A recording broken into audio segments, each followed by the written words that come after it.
You know, it's funny that I just talked about having zero audio issues, and then you load up a different OBS and it just has deleted your audio source.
So Max informed me right before we went live that he was playing Metroid Dread up until about 2 hours ago.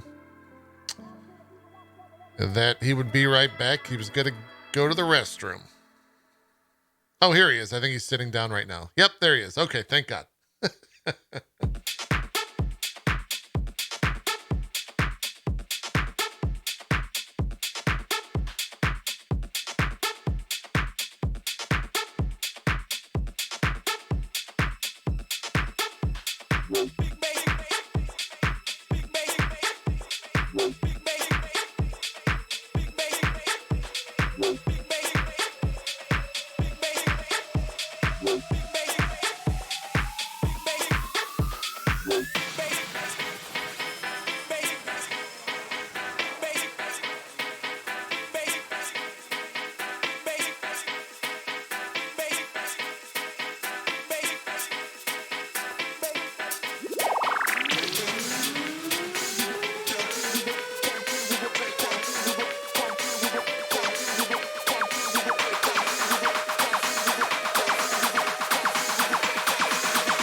No drop for you.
Hello, everyone. Welcome back to the old dropped frames. Good morning, 718, 186, and number 41, Your Majesty. Welcome. 179. I'm 179. You told me in the Twitter DM that you were 186. What and changed? then upon further... This is total 186 mentality right here. Such a prima donna. Thinking he's one of the greatest, but he's 186. I just want to be put. I want to be put where I deserve to be put, which is even further ahead of everyone else here. So, if a 187 is murder, what would 186 be? Like, I don't know. Almost like it's premeditated really murder. Or yeah, I guess no, that's one step too far. It would be He's thinking about it. Would be like the Princess manslaughter. Bride, mostly dead. Yeah, he made someone mostly dead. Exactly. Co's still on the old maternity leave. I think he'll be back probably first week of November, maybe last week of October.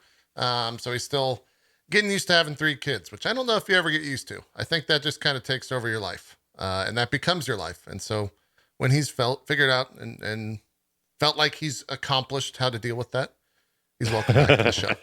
Yeah. Max, how are things going for you? With Hi, I'm pretty good. You're a little Metroid's tired. taken over my life.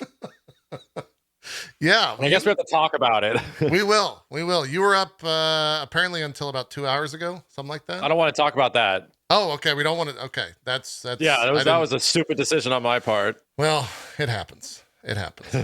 It is what it is. It is what it is. Jerry. Yeah, doing. Oh, Max. What? Yeah. Sorry, I cut away doing way pretty too good. fast. I'm relating to Co on a spiritual level because I'm still getting used to having a baby, and she's already 14 months old. So I'm still like hanging on the side of a ledge, and each finger is grabbing loose, and I try to restrain myself again. So I definitely sympathize with them. That's a little wild that it's already been that long. Does it feel like it's been that long, or is it going too fast for you? At times, it absolutely feels like it's been that long. But time dilation is like a weird thing the older you get. So it's bizarre. It's like, yeah, it's absolutely been that long. And it also was yesterday. I'm only laughing because on one of the other shows, we have this discussion literally every single week about time dilation. About time? As Yeah. you get older, time passes faster. Yeah. Yeah. They know very much about it on my channel. It's a very real thing. If you're young, treasure that This is time. a real thing. Yeah, because when you get older, it goes way too fast. Jericho, how are you doing? What are you Yes. up to? I'm I hear good. you're a little tired as well this morning. At least if Twitter's anything to go by, you said you were drinking your coffee. Oh yeah, I mean, it's just like I don't usually talk. Like usually the first words that I say, I have a my cleaners are in the background, so this will be great. Maybe we'll get a Fucking guest appearance, 186 just out here to has people clean his house. That's not a luxury that I can. I'm actually, sorry. it's totally that they're here tomorrow. I feel like, yeah, I mean, look, I'm not going to keep it clean. You know, I left, it was really windy the last 2 days, and I left my door. Like, I have these two, like, doors to the balcony that I can open up. And I left those open overnight because I wanted it to be chilly. And I woke up this morning to like, a very visible layer of sand across all of everything in the house. That's not good. Dust. That's The wind was coming from the west, which was bringing all the sand and the dust. So yeah, thank God That's they're a here, bad time. 'cause yeah. You didn't wake up with like sand in the bed. That might be. I have not experienced that, but that seems like it would be a bad experience. No, I don't think it was that bad, but it was just like it was very noticeable and it was covering everything. So don't do that. Okay. I'm not going to do that again. Yeah, don't leave your door open if you live near a beach or on a coastal city. It's bad times. Or a desert. Or in Or a between desert. both. Or the if you're in polar between opposite of both. that. Yeah. So you can pay people money to clean up after you? It's true. No. Yeah.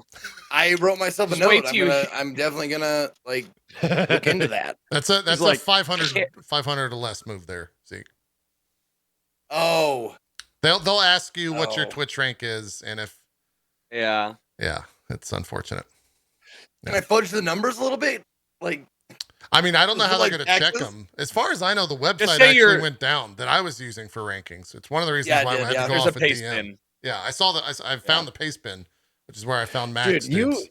I'm not even kidding. You guys mentioned it and you reminded me that happened. Yeah, Like the news same moves way, dude. so fast on the internet now that I like forgot that shit took place. totally. And it's been a week. It has been a week. It's we have this unfortunate circumstance that occurs a lot on Drop Frames where we talk about the news, the literal last on the internet. Because news no one always gives a shit breaks anymore. on like Thursday, right after we do a show. So we get the last word a lot of times. But yeah, I guess let's start there. Let's start with the Twitch leak. well, when you said the Twitch stuff, Yeah, I was like, what Twitch stuff are you talking about? right. Yeah, when you Oh, first that joined. shit. We didn't talk about that yet. No, because Fuck, we played right, we haven't. Battlefield last week. That we also didn't have a show last Yeah. week. So I guess Oh yeah, that's true. That's it true. did break last Wednesday. Now that I think about It broke literally on that day. On that because day. I remember coming in and berating you Yes. about it. Yeah. Yeah. I mean, it was a lot of fun. I think that's a good way to start that segment of the news. So if you weren't aware, Twitch quite literally had the entire source code for the website leak last Wednesday, which is probably the bigger news out of there. Alongside that, there was also a couple other things, including the creator revenue dating back from August 2019 till I think October 4th of this year. So about, what is that, 18 months, 2 years, 18 months, something like that, of actual. Which is a weird chunk for them just to have. It is. Yes, it's very Yeah. strange. It It seems is. like there was like an analytic report pulled or something that was a You part want of to that know? leak. You want to know what it was? Let's hear it. In my opinion, Okay. It was when Ninja left for Mixer. He left in August 2019. Oh. You think So they pulled once it that then to like happened, evaluate streamers for contracts? yeah, contracts. Yeah, straight. Why else would you have that data? I think that's when they started tracking because they were like, I mean, That makes yeah, sense. because they weren't doing that in the past. But Yeah. Yeah. It's interesting because I was talking with Zeke about it before you guys joined the call. Like, I had a lot of people reach out and say like, "Hey, are you good? Like the Twitch leak happened. Are you fine?" It's like, dude, I don't think a single creator that I know gave a fuck, right? Like we all Yeah. just memed about it and made jokes with our numbers and in a lot of ways it kind of like clears the air when you enter into a conversation because you don't have to like. I think most streamers on the platform, at least that I talk with, generally have like an idea of what other creators are making on the platform. It's not necessarily like a secret that creators, keep close to their vest or their I think it's chest. the fact that a lot of people don't know what like the split is in subscribers and stuff like that. People just Yeah. don't know what like you start off at like 50% and things like that, and that whole conversation. Because I mean some channels focus on that, and I think it's just because mine has been so different. Like I so never needed to like include subscriber numbers and stuff like that like on my streams. Right. So when people eventually come across it, they're like, "Whoa, like wow, really?" And like, "Yeah, dude, I've been streaming for 8 years with like 10,000 people on average for a couple. Like that isn't worth nothing on the internet, you know?" Right. Right. Mhm. I think in a lot of ways too, for me, it was a little bit of a, like I told you so moment when Crit Roll was sitting at number 1 and like the reason yeah. they're number 1 is not only because they're obviously very successful, they have VODs behind a subwall. And when you have a couple 100,000 people watching every single Thursday, some of those people are going to subscribe.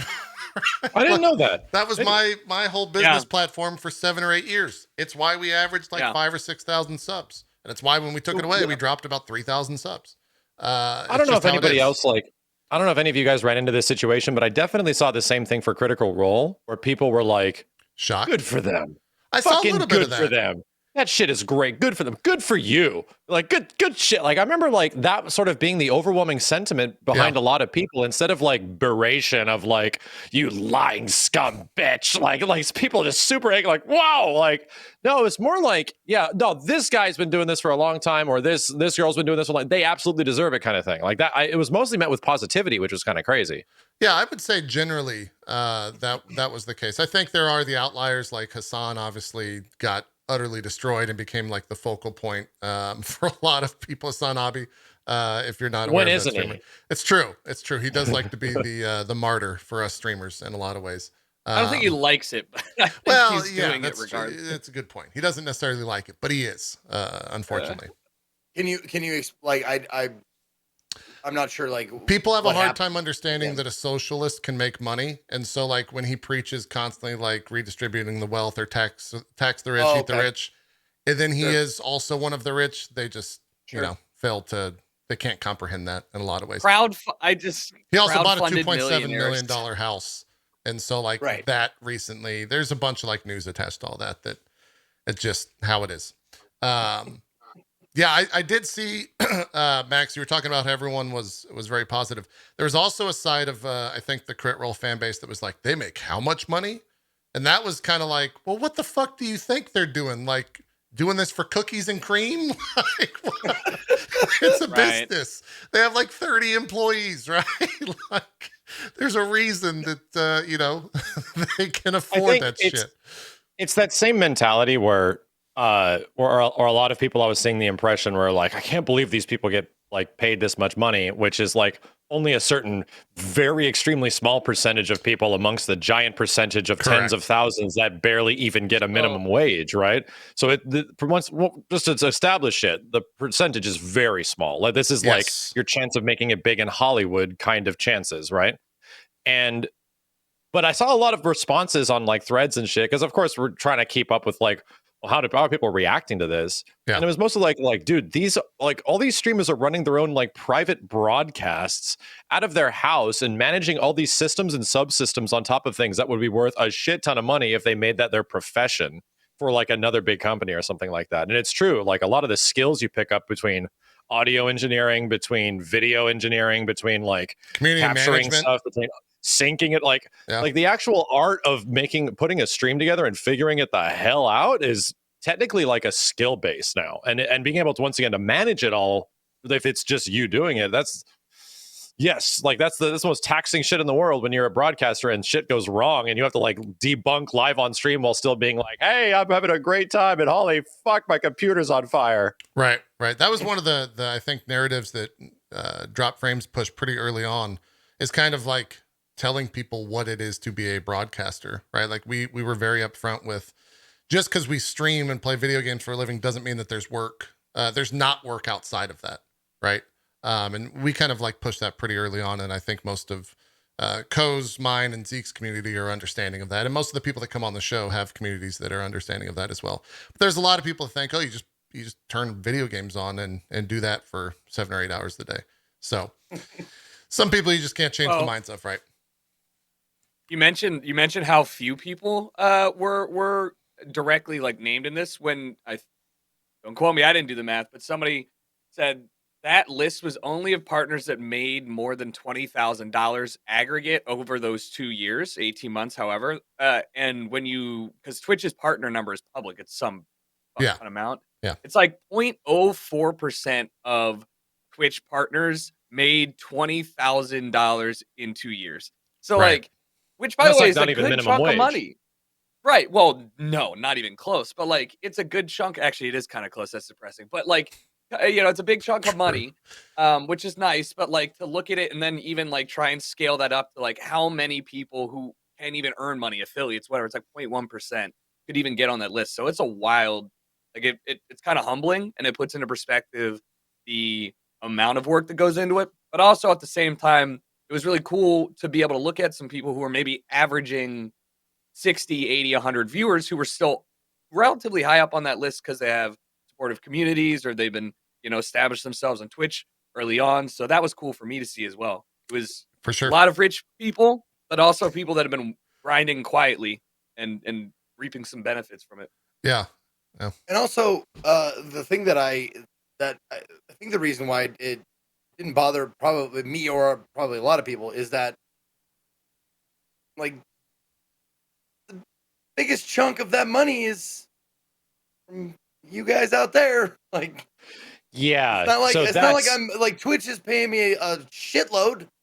You guys more than like speak for yourself. More than lion's share of what I make is from people who choose to subscribe and tip and all that shit. Yeah, this isn't like I mean, in some places, yes, there is subscriber walls behind videos and stuff like that, and that's just part of their business model. Right. And I will never give people shit for that because that's just the way they do business, and they found a way to make it work. I've never done that. Like all my VODs have always been free, and I'm here to like remind people that this is a free website. Like watching streams is 100% free and has been 100% free even without like an account for a hell of a long time. So quite literally the numbers you're seeing represented for streamers and like these 10,000 people that might have had their information leaked is literally out of not like direct subscription models to watch my content, just that people gave a shit. That you had enough of an impact on somebody that they wanted to support what you were doing so that you can continue to do it. And that is honestly like one of the most honest friggin' models that you can kind of have on the platform in similar ways to what people have with Patreon and stuff like that, where it's like, yeah, you stay subscribed, I'm way more motivated to stream a whole bunch more. And that's kind of been the working relationship for a lot of people. Yeah, that's a great point for sure. I think the other story that, we focused on the idea of the analytics being reached, but that's in my eyes, that's nothing compared to the idea that the fucking source code of Twitch was leaked, right? Like that's the big news. So Yeah. The source code of Twitch was leaked. I need to repeat that to myself every once in a while to realize like how big of a deal that is. It's not necessarily that someone can like just spin up a brand new Twitch site. Those servers cost a fuck ton of money. And there's a reason why Amazon is one of the few companies that can do something like that, right? But yeah, the source code of Twitch was leaked.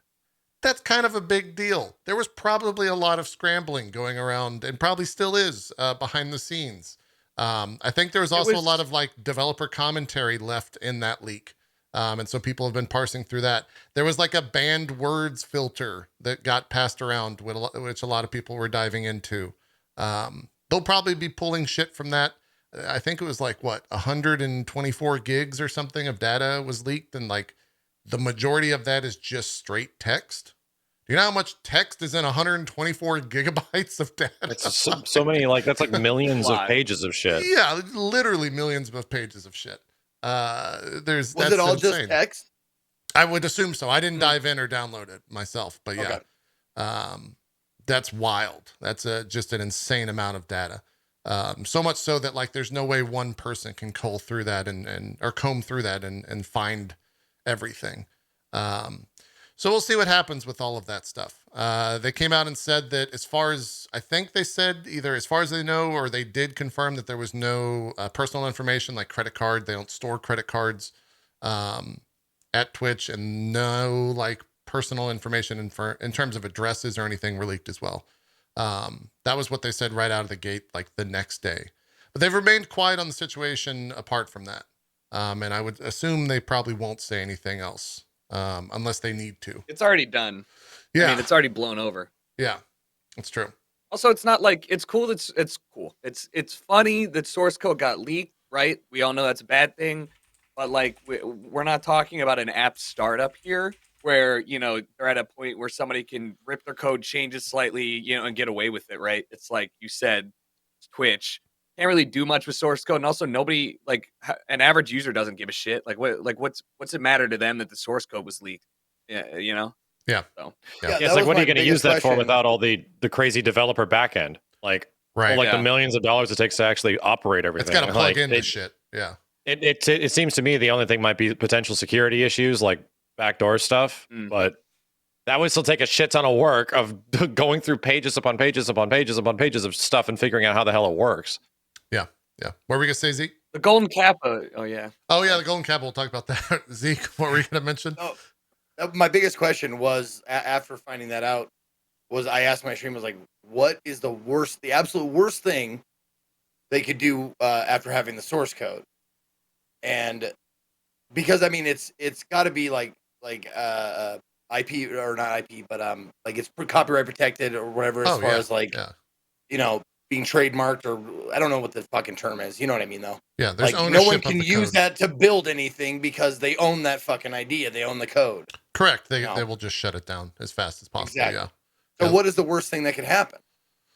Yeah, I think that's a Barry question, and he might answer it in the chat with that type of stuff. I think a lot of it does come down to like security flaws, right? Like looking at the code and trying to figure out exactly where you can poke holes in the Twitch platform, and then waiting to poke holes in the Twitch platform, potentially. Did they do that with the Bezos face thing?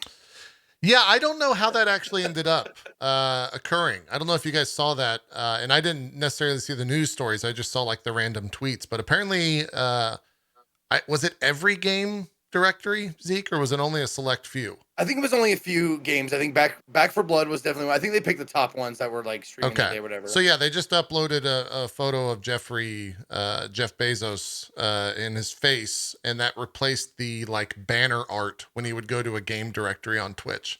And it was on like New World and like League of Legends, I think. And I think, some of the other like top games, they replaced all that type of stuff. And I think that's already all been fixed. So yeah,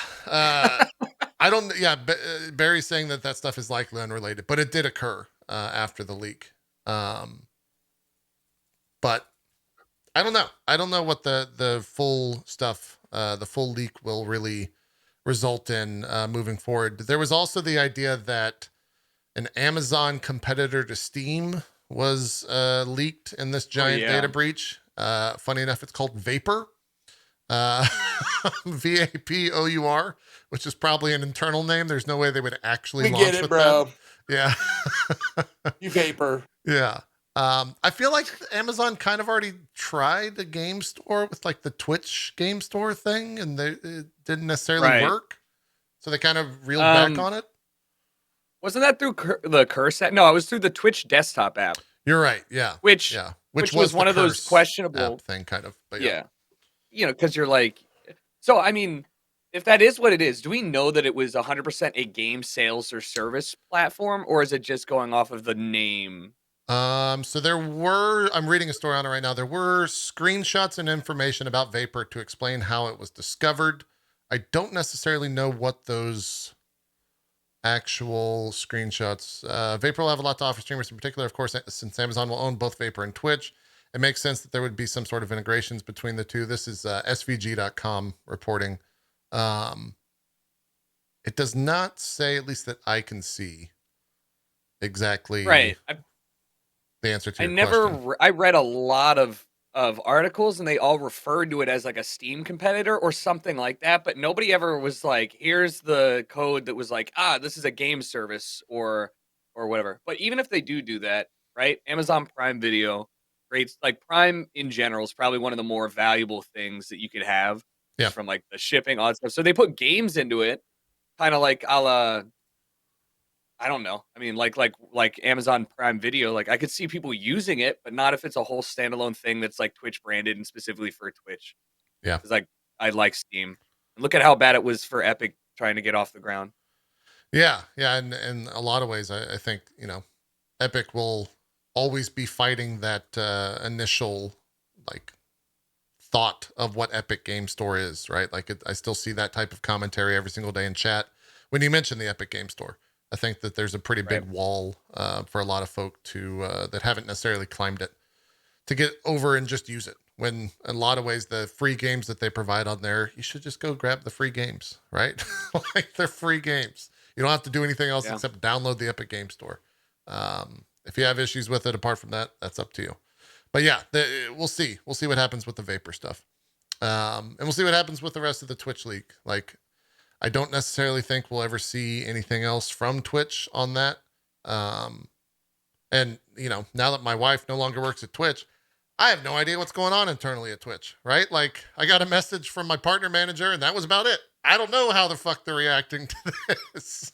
It's kind of fun to sit there and, like, theorize, I wonder if they're, like, running around with their heads cut off or if they're cool, calm, collected. Like, I don't know.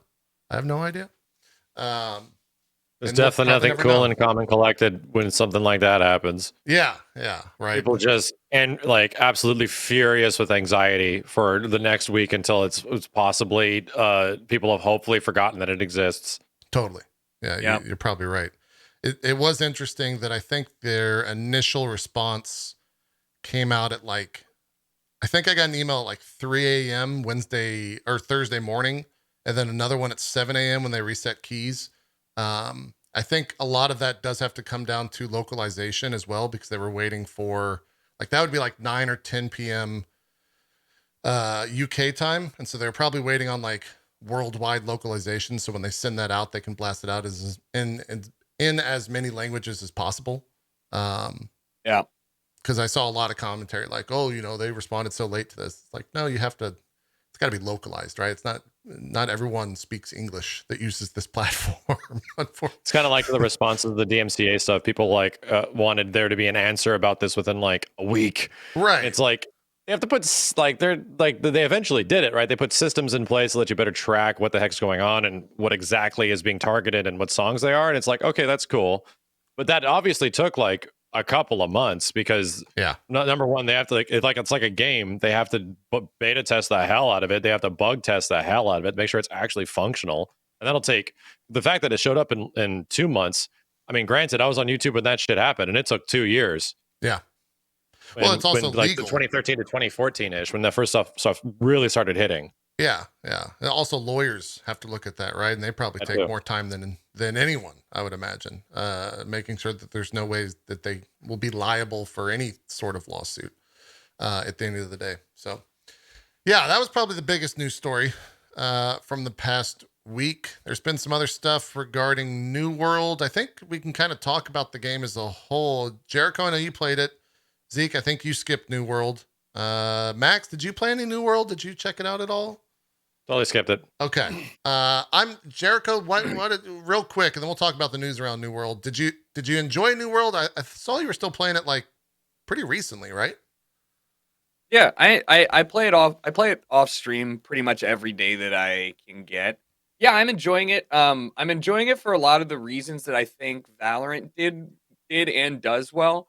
In that there are, it's a really accessible MMO game for people that casually want to play MMOs, but also it does have elements for people that are more into like playing every single one that comes out. I haven't touched an MMO or cared about one in like since RuneScape, old school RuneScape. So this was weird for me. I got on it feels a lot like it. There's a lot of like chopping trees, mining for hours on end. It's relaxing, it's nice.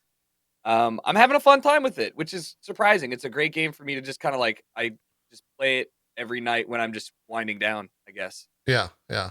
I put about 50 hours into it. I'll never go back to it. Yeah. I hit like a pretty hard wall. And I play, admittedly, I'm kind of the opposite of you where I play or have played pretty much every MMO to be released since like, I don't know, since WoW essentially existed. And even maybe before that. Right. In a lot of ways, the idea of an MMO is to try and hide the spreadsheet, right? And I think WoW was one of the first to do that successfully. They hid the spreadsheet of what that game is and what you do in that game so well that, players couldn't necessarily see that. New World's the opposite. I feel like that entire game was designed by spreadsheet. Like every single act that I did, I just felt like I was part of a giant number crunch. You're just ticking it off the list. Yeah, yeah, and it goes for everything in that game. There's so many things for me from like a thought process where it just felt like they've never played an MMO before. In a lot of ways, like I'll sound very harsh when I talk about it, but there's so many things in the game where it's just like, well, fuck, they didn't even think about the idea of how this could be, manipulated by the player base, or they did and they just don't give a fuck. I think it's very telling that after I put all that, the 50 hours in and kind of experienced the majority of what I think the game has to offer, it's very telling that game's $40 and there's no sub price. And they paid about $1 million or $2 million in marketing for every streamer to play it. They had giant numbers on Twitch on day one, 1 million plus. It did very well on Steam. And they're going to collect their $40 from everyone that bought it and kind of move forward. There's like no roadmap about it. And so I don't know what the future is for that game. What was that, Max? Do you think it's kind of a Sea of Thieves situation where it's like they create this thing and then give people enough tools and they'll make their own thing out of it? Maybe. And to be honest, I have seen a lot of content creators that are now like max level, which is 60. I think I was 35 at this point in the video. This is right after I decided to stop playing. You're still higher level than me. I'm level 32 right now. I played 50 hours about in 70 like 4 hours. days. So yeah. I played so a were lot. you just? I mean, so I think like all of your criticisms are super valid, right? And I also, and that's why it's good to hear from somebody who's played all the games and versus me. Like New World is a PvP first game, right? Everything like the mobs, etc., are like copy pasted. Mobs, quest, everything are copy pasted. Right. Yeah. This game is the quintessential game for me to run around and I'm like, all right, well, I'm gonna go do this quest. Oh shit, here's a nice tree. Oh god, here's the iron ore. All right, here's this. Oh, I really want. So like, I'm like a.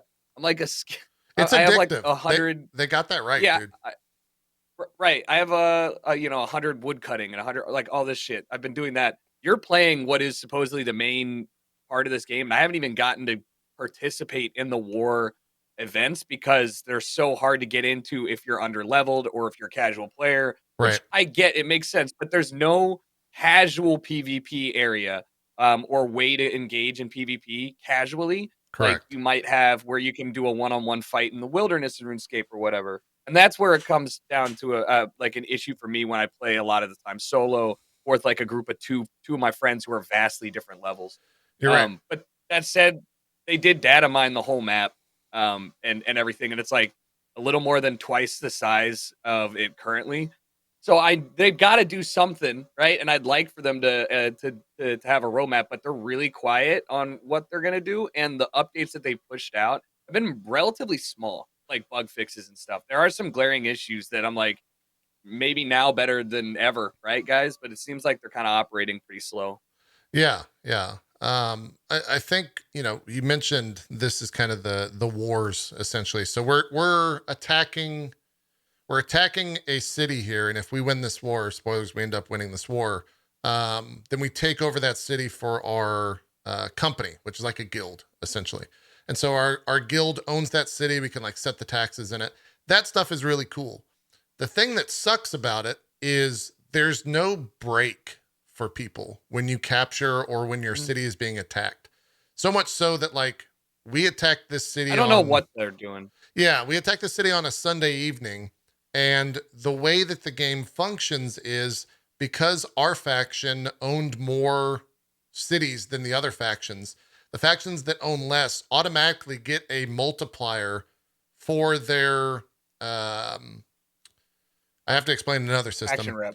Yeah, for their rep. So you do quest. The stupidest part of this game is to PvP, to get to what I'm doing right here. You do PvP quest where you literally don't PvP. You run from point A to point B to point C to point A to point B to point C with like 100 plus people just spam turning in quest to move a bar from 0 to 100% that then forces war on that city. You don't have to ever fight someone ever. You just run by people. No, this is a core problem with that is like you would say one where you'd be like, all right, and nobody saw how this could be abused. Exactly. I have yet to do this. I went on one of these and I was like, this is not how the game should be played, nor is it a fun way to play the game. I'm not doing this. Because basically my entire faction chat is always, hey guys, doing, Brightwood train. And you get there and it's like half of your faction server. You have to have PvP on. They need to be randomized locations. And the whole goal is for you to take a PvP quest, go into another area's territory that is also taking PvP quests, and you're supposed to run into people doing the same quests and fight. But that doesn't happen because you see 50 of one faction running at you. You're like, all right, I'm not going over there. Like, I can't win. So it's stupid. It is. Chat's telling me now that the multiplier that I just mentioned was a bug, and so that was fixed apparently today. But the core issue that I was saying is to PvP, you do a PvE quest essentially, and you don't have to PvP to get to this point in the game is like fucking absurd. Because when we did PvP, when we did have small little skirmishes, the game was great. I had a fantastic time doing like little 2v2 and 3v3 fights. It was very much evocative of Dark Age of Camelot for me, which is a game that I spent, hours and hours in as a kid and enjoyed the hell out of that. You're on PvP. Gayok? Holy shit. Oh yeah, dude. I was super hardcore into that. We did like relic raids on New Year's Eve and Christmas morning and all that shit. When I was what 13 server or are you 14. on, by the way? Someone in chat will have to remind me. Are you on a high pop? So we went to our own server and then it became a high pop. Where we had about a 500 to 1,000 person queue during prime time. So it wasn't necessarily like super big. Right. If you logged in the morning, you were I wonder. fine. That's the other thing. It's so hard to pin down your New World experience from other people and other servers because every single server is different in terms of what the guilds are running the towns, what the economy is like. Like in mine, for example, I don't think there's anybody who's cutting, the level 100 trees. So those things are selling for a shit ton. Yeah. I saw a post on the subreddit about people complaining that the trees were selling for 0.1 gold. And it was ruining the economy. And I'm like, wow, it sucks to be over there. But like, it's so you could have an awful time in New World, or if you're just on a bad server, you can have a good time. It's hard to pin down. There is really something to be said with the idea that a lot of the systems in this game were designed for it to be played by Twitch streamers and for their communities to follow them on said servers. When you put a slash, when you put a slash give space or give gold space name, so that literally anyone can give you gold, so that you can push forward, like that's as clear as it could be that like that is why that exists, is for Twitch streamers. Which is not a knock, right? But I think it is the answer to your question on like why some servers are having a completely different experience and why others are having a like community-led, streamer-led experience. And it really just depends kind of what you're looking for. I know that on our server, we were kind of not necessarily vocal about the fact that we were going to play that. We chose it randomly on the Tuesday the game launched. And so the faction had like no idea that we existed. essentially. And it was kind of nice because the server was just operating as normal. Then once we all got enough people on there, right? We like filled out the guild. We had 100 people. We were able to do things as a force. The server started to kind of shift in our favor in that way. But now that we left, it's the opposite, right? Like I haven't played in a week, and Strippin hasn't played in a week, and there's still a couple folks that are still around playing, but there's no queue anymore on the server. The other factions have started to take over the entire map. And it's kind of like a detriment now that we stepped away from the game. So is everything about the game's end game like laser focused towards this essential PvP wars? Yes. Yeah. There is some end game content. There is some PvE content that exists, like dungeons and whatnot. But the majority of the game is PvP focused. It's doing exactly what you're seeing here, which is like warring for ownership of different towns. Huh. Okay.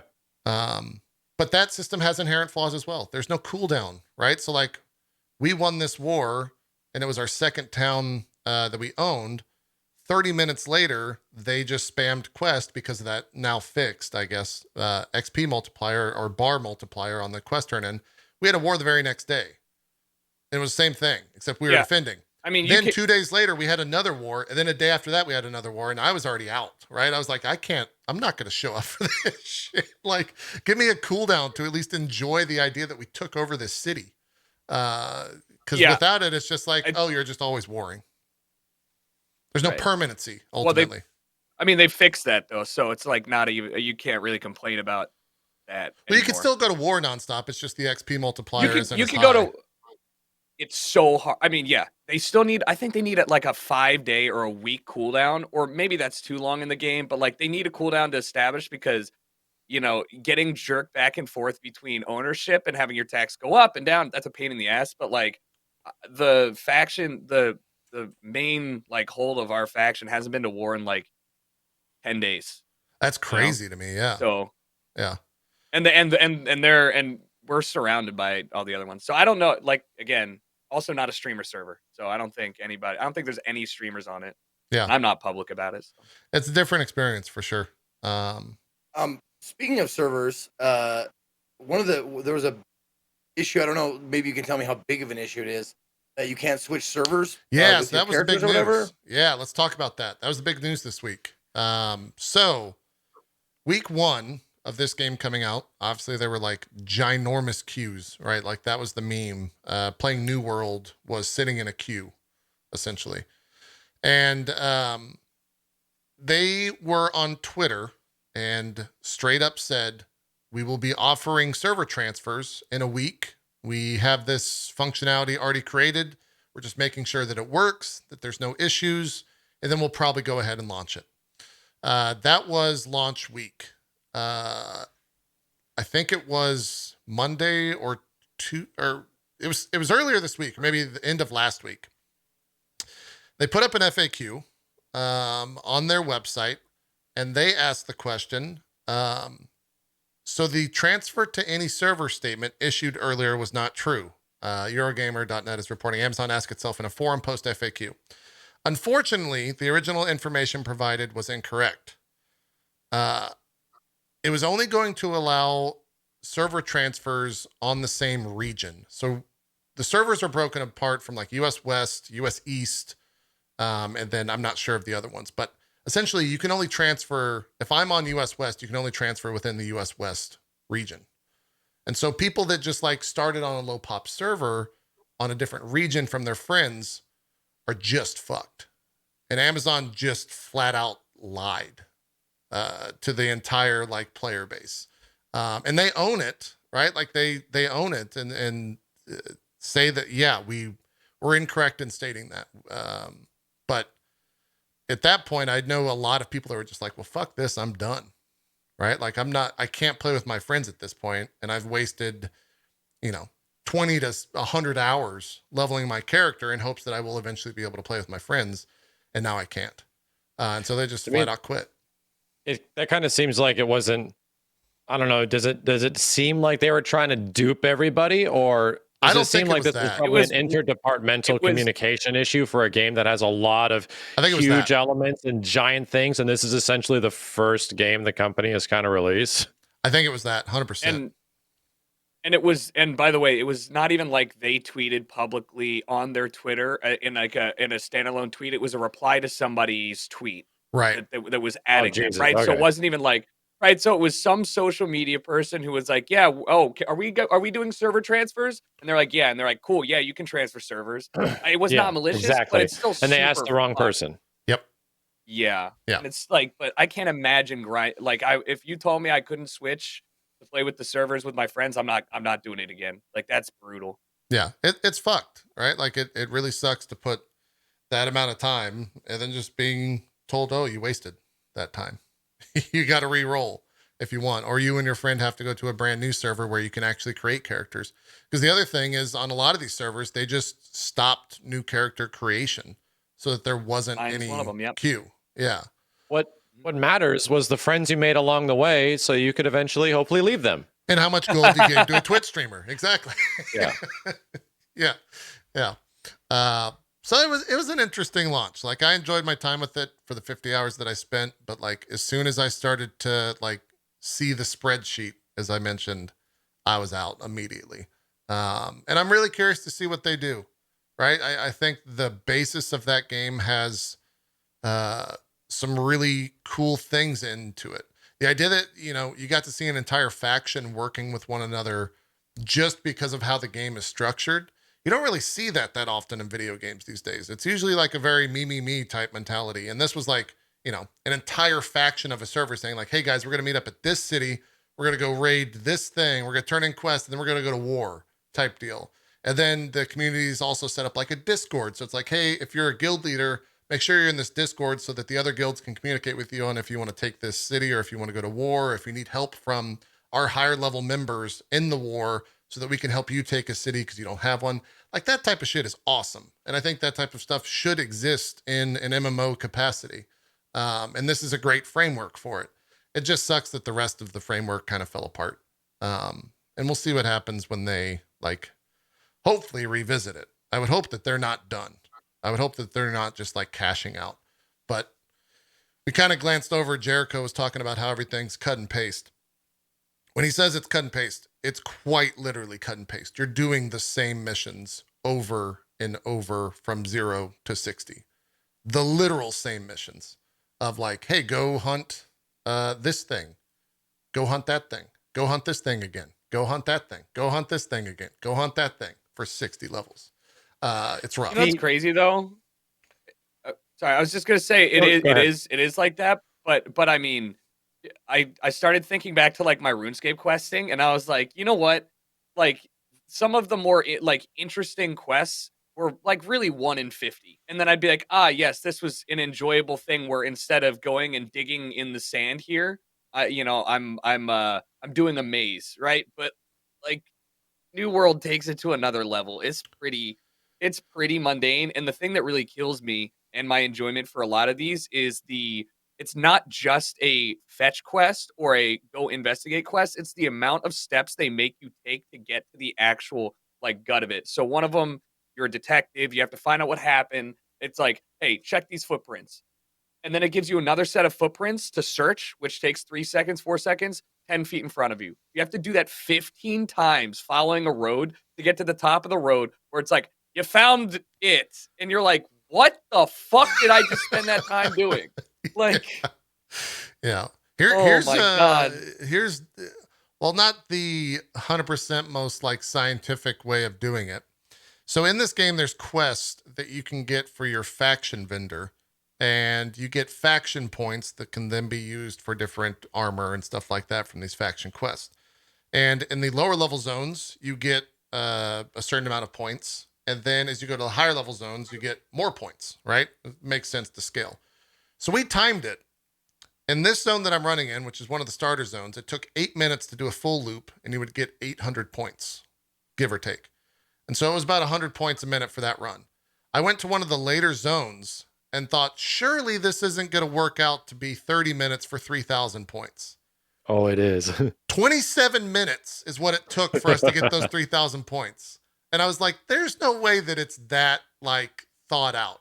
One of the quests was actually to kill a certain type of mob in a certain area. And that's what took 13 minutes or so because the spawn rate was so low.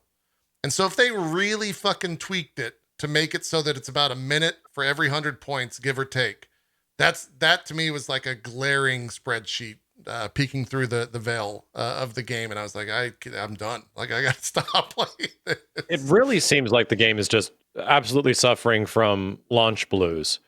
And if anything, I mean, from the very few MMOs that I've actually played, and if not large scale online games, they always come out shit. Like, Yeah. I can't even tell you one big, like, in defense of this game, and one in defense of the game I'll probably never play. These games always come out with a shit ton of problems, and it's like a chicken with its head cut off. It's barely functioning. People are doing stuff kinda, and then all of a sudden people have nothing to do. If not, the end of it sucks. Right. So everyone drops off. Like, it seems to be like this is just the natural way of online MMOs. And if you come back in 6 months to a year, they might figure it out. Yeah. I mean, Yeah. To be fair to the company, they only worked on the PvE aspect for about a year, right? Like, I think the 6 years or so that this game was in development, it was a PvP focused game. And now that's like, that was probably like executive ordered or something like that because of some metrics data or something. And then it was from a closed beta. They got feedback like, we need a PvE. Now it's the biggest focus of the game for the people that decide to put all that time into it. And it's not really well thought out, apparently. Yeah. Which is not surprising at all. Right. I mean, having only a year, right? If you have to be like fully operational in a year, you cut and paste quests. That's nothing what for you an do. MMO. It's not. Yeah, it's not at all. So it's like, I mean, to me, it's like, I feel like they hit the notes they needed to hit, because endgame at the beginning of an MMO is not important. Like, if you think about it, really, the most important part is like the halfway part of leveling up. Like, if it's a 50 level cap, then the first 25 levels are the most important, because you're at least giving people some reason to come back if that process is fun. Right. Very few people anyway are going to make it to max level and start like grinding endgame. But that will have an impact over time if you don't do something about it, because it starts to lead to bad word of mouth. Right. Yeah. Yeah. And I think that's also a very, the people that I end up playing with and talking with are like level 55, right? These people have been no life grinding the game, and they have real jobs. It's not even like they're streaming for 8 hours a day. So like, pretty much the sentiment for a lot of these people are, all right, once I get here and I run through the end game, like open world dungeons and stuff, I'm just setting myself up to be able to come back fully leveled when they finally start, expanding the map and adding new content, which I'm like, I guess that's a pretty normal thought process to have. But I would also be cautionary, like JP said, and just, if it's a one-time purchase, I hope they don't just say, well, that was a fun, experiment. Yeah. Because it's not a games as a service. Right. And they haven't said like if they plan to charge for expansions or like future content or even, at least to my knowledge, I haven't seen anything like that. I don't want to sound like the game is a complete downer. They definitely understand the crafting and gathering system and how to make an addictive one of those. Jericho kind of touched on that. I've heard really good things about the crafting and the fishing in particular. Yeah, the fishing's people just fun. love it. Yeah, all that in between shit. Yeah, it's fun. There is an addictive nature of the fact that all these trees that you can see right here on screen, I can go chop them all down. Every tree, even the giant ones, even the giant trees, like, I could just go up and like start hacking away, and like as long as I have the level 50 logging or whatever. Here's the thing. Yeah, that's what I was gonna say. Like, isn't there a limit? Like, you have to be leveled enough to chop that shit down. Yeah, you do. I didn't mean to show this, but it just happened. Because there was more than 50 people on my side right there near a fort, in the middle of battle, it just ported me home. Ooh. It just ported me back to a base. Because there was more than 50 people on our side. And it really sucks. Yeah, but why did that even? I don't know. That's weird. It's a dynamic gameplay difficulty. Don't whine. It was to make sure that the PvP is balanced or something, or so that doesn't crash. I don't know. No, I'm just saying, like, I just meant like, why does it let a 51st person come in and remove you in the first place? I don't know. Yeah, I really don't know. It was a weird one. It only happened that one time to me, and all the time that I played. But yeah, the it's weird because I can't. Yeah. The one thing I really hate about MMOs, and one of the reasons why they have a tendency to bore me to tears, is getting around. Is getting around a fucking pain in the ass. This is it, dude. You have to. I was gonna say you have to run and walk everywhere. There's no mounts. There is some like speed boost on some of the. There's no classes in the game. The way that they define character progress is by skill of your weapon, and so certain weapons have different skills and whatnot. But yeah, there's no mounts or anything. And to be honest, I don't think the game. Like it didn't bother me that much. It has an auto run feature, but if you had a mount in this, it would completely destroy the idea of like open world PvP. And the better players have ways to catch up with you if they have the right skills that they've taken and the right like sub skill sets on all that type of stuff. But this is getting around in the game. You're running forward. You can also like fast travel around, not necessarily freely. There's like a resource that is required for that. And But at you least can warp though. Like you you can like, warp around. from town to town. Okay. As long as you're at like Okay. another warp point, you can warp anywhere across the map to another city. Okay. Well, that's It's a little different. that's fine. Like honestly, I was just about like I don't know what the fuck happened to me, but I got hooked on Valheim for a little bit, and I was just about ready to quit until like I finally got the level where I could, build the portals, Yeah. and then I was like, oh, okay, now I can do this. Yeah. A minor note, when you're auto running, you can't look at your inventory. So I don't know what the fuck you're That supposed to pisses do. me off so much. I don't know what the fuck you're supposed to do when you're auto running. I basically, I auto run and I'll toggle map on and off while checking emails or doing other things. But like the fact that I have to tab and there is a good reason they do it. You also can't switch weapons when you're on cooldown. Right. It's to stop you from auto running and like respecking on the go when nobody can reach you, Right. which I get. But still, come on. You're Yeah. not in combat. Let me do it. That's annoying, to say the least. Yeah. When you pull up the inventory, I don't know if I've done it on screen. Your character basically like stops, turns and faces the camera, then your inventory UI is on the right and left. Yeah. Which, by the way, hands down, Really cool. one of the worst UIs I think I've ever seen in an MMO. It is a developer-made UI. Like there wasn't a UX guy that made this. Is what I'm trying to say. It was We like, talked about that, didn't we? yeah, It's like God, it's the guy's bad. like, what? What do you UI? want? All the information is there in plain text. God, it is. Perfect example when they take the servers down. At least when they took the servers down the first time, maybe they've patched it so it looks a little bit better. The entire XP bar at the bottom was covered by just some text. And it just said, hey, we're taking the server down at X time. And it never Wait a left the minute. bottom of the screen. You're telling me that thin line at the very That's the bottom of XP the bar. screen, can it be moved? No, it was No, none of the UI it can was be a- manipulated. Well, some of it can, but not all of it. yeah. It's huge. It's the entire bottom left of your monitor to the entire bottom right of the monitor. Yeah. That's amazing. Yeah. And like, Does it go away when you get max level? I don't know. I don't actually know if it goes away. I was never max level and I haven't tuned into streams. You can't gain XP after max level. I don't think it does go away apparently, but you can't they should let you at least like do what game is it? Is it Destiny or is it whatever? You once you level up again, you get an item or like a loot box. Yeah, that used once to be you Destiny. theoretically level up. Yeah. I Yeah. don't think that's in Destiny anymore, but yeah. There's another system in place with the season pass, which is the leveling system post. Destiny's a whole thing. Let's not talk about it. I'm not going to get into it. It's a little different for sure. But yeah, the UI for this game is fucking dog water. It's real rough. It's real rough. So, let me ask you a question.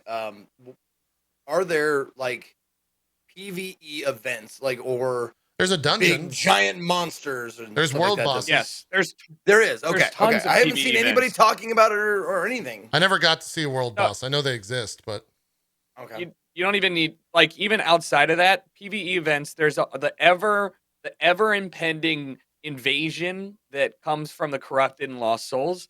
So little portals will pop up that range from I can do it solo at the level requested, or I need 5 people at the level requested that you can go around and you basically clean up the map. All those little red dots on the map when JP was looking at it. yeah, I'll try to find one. So here. those, so they appear and you run past them. Your vision goes dark. It's not instanced or anything, so anyone can run up and help out. those you bait like that. The JP just Yeah, went past. yeah, I just saw the thing Yeah. behind it. So you take those out, That you right get a there. reward that thing. Yeah, a little spire thing. And then Okay. if I'll you don't explain take why we're care of doing this in that, a second. Go ahead, Jerry. yeah, if you don't take care of that, then it'll invade, you'll get an invasion. It'll be a huge PvE event, which they'll attack your city, and if your city loses an invasion, which pretty much all the time they are, your upgraded town like forge and shit gets downgraded a Yeah. level. So like even if you spend all the time and money upgrading your forge, you lose an invasion, it goes down to level 3 again. You can't make some of the good stuff. So that part, cool. And they need to expand on it. I agree. Yeah, they were definitely they were one of the more fun aspects. I do know that a lot of people that were leveling in like the 40 to 50 range, that became the main means of getting XP, was just spamming those across the entire world. Because it was like a pretty decent way to get XP. One of the cool things that I do like about this game, and then we'll probably move on if there's any other final thoughts. When you go prone in this game, it hides your name in terms of the draw distance that people can see it. And so you can straight up like turn a corner and hide from an enemy. If you get into a bush, they just won't be able to, like, they'll see like a body on the ground if they look closely, but they won't have a name above it. And like that type of stuff made for some really fun PvP stuff. If I was getting chased by a group, I would turn a corner and go prone, and then they would just like walk right by me. And it was awesome when that happened. Like the first time I've never seen that before in an MMO that wasn't just straight up stealth. The fact that anyone Same can with do crouch. that. Yeah, crouch as well. It like lessens the draw distance of your name for the players. That's cool. So here's my question at the end of all of this, at the end of all things. Okay. If there's like a giant bush of banana leaves, relatively normal in sized, is there character collision? There's character collision if you have a weapon drawn. Okay. So what you're telling me is that you can get your whole town, like 150 people, in a small clump of banana leaves, and everyone just rips out, and then you just gun it towards some town and take it over?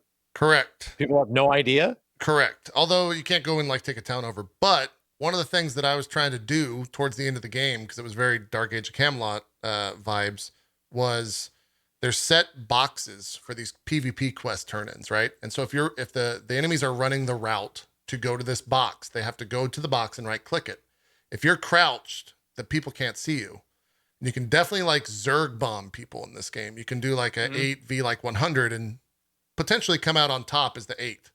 I was trying to set up that exact scenario that you just described of killing the 100 because I saw a clip where someone effectively did it. I was always chasing that dragon. I never quite got it though.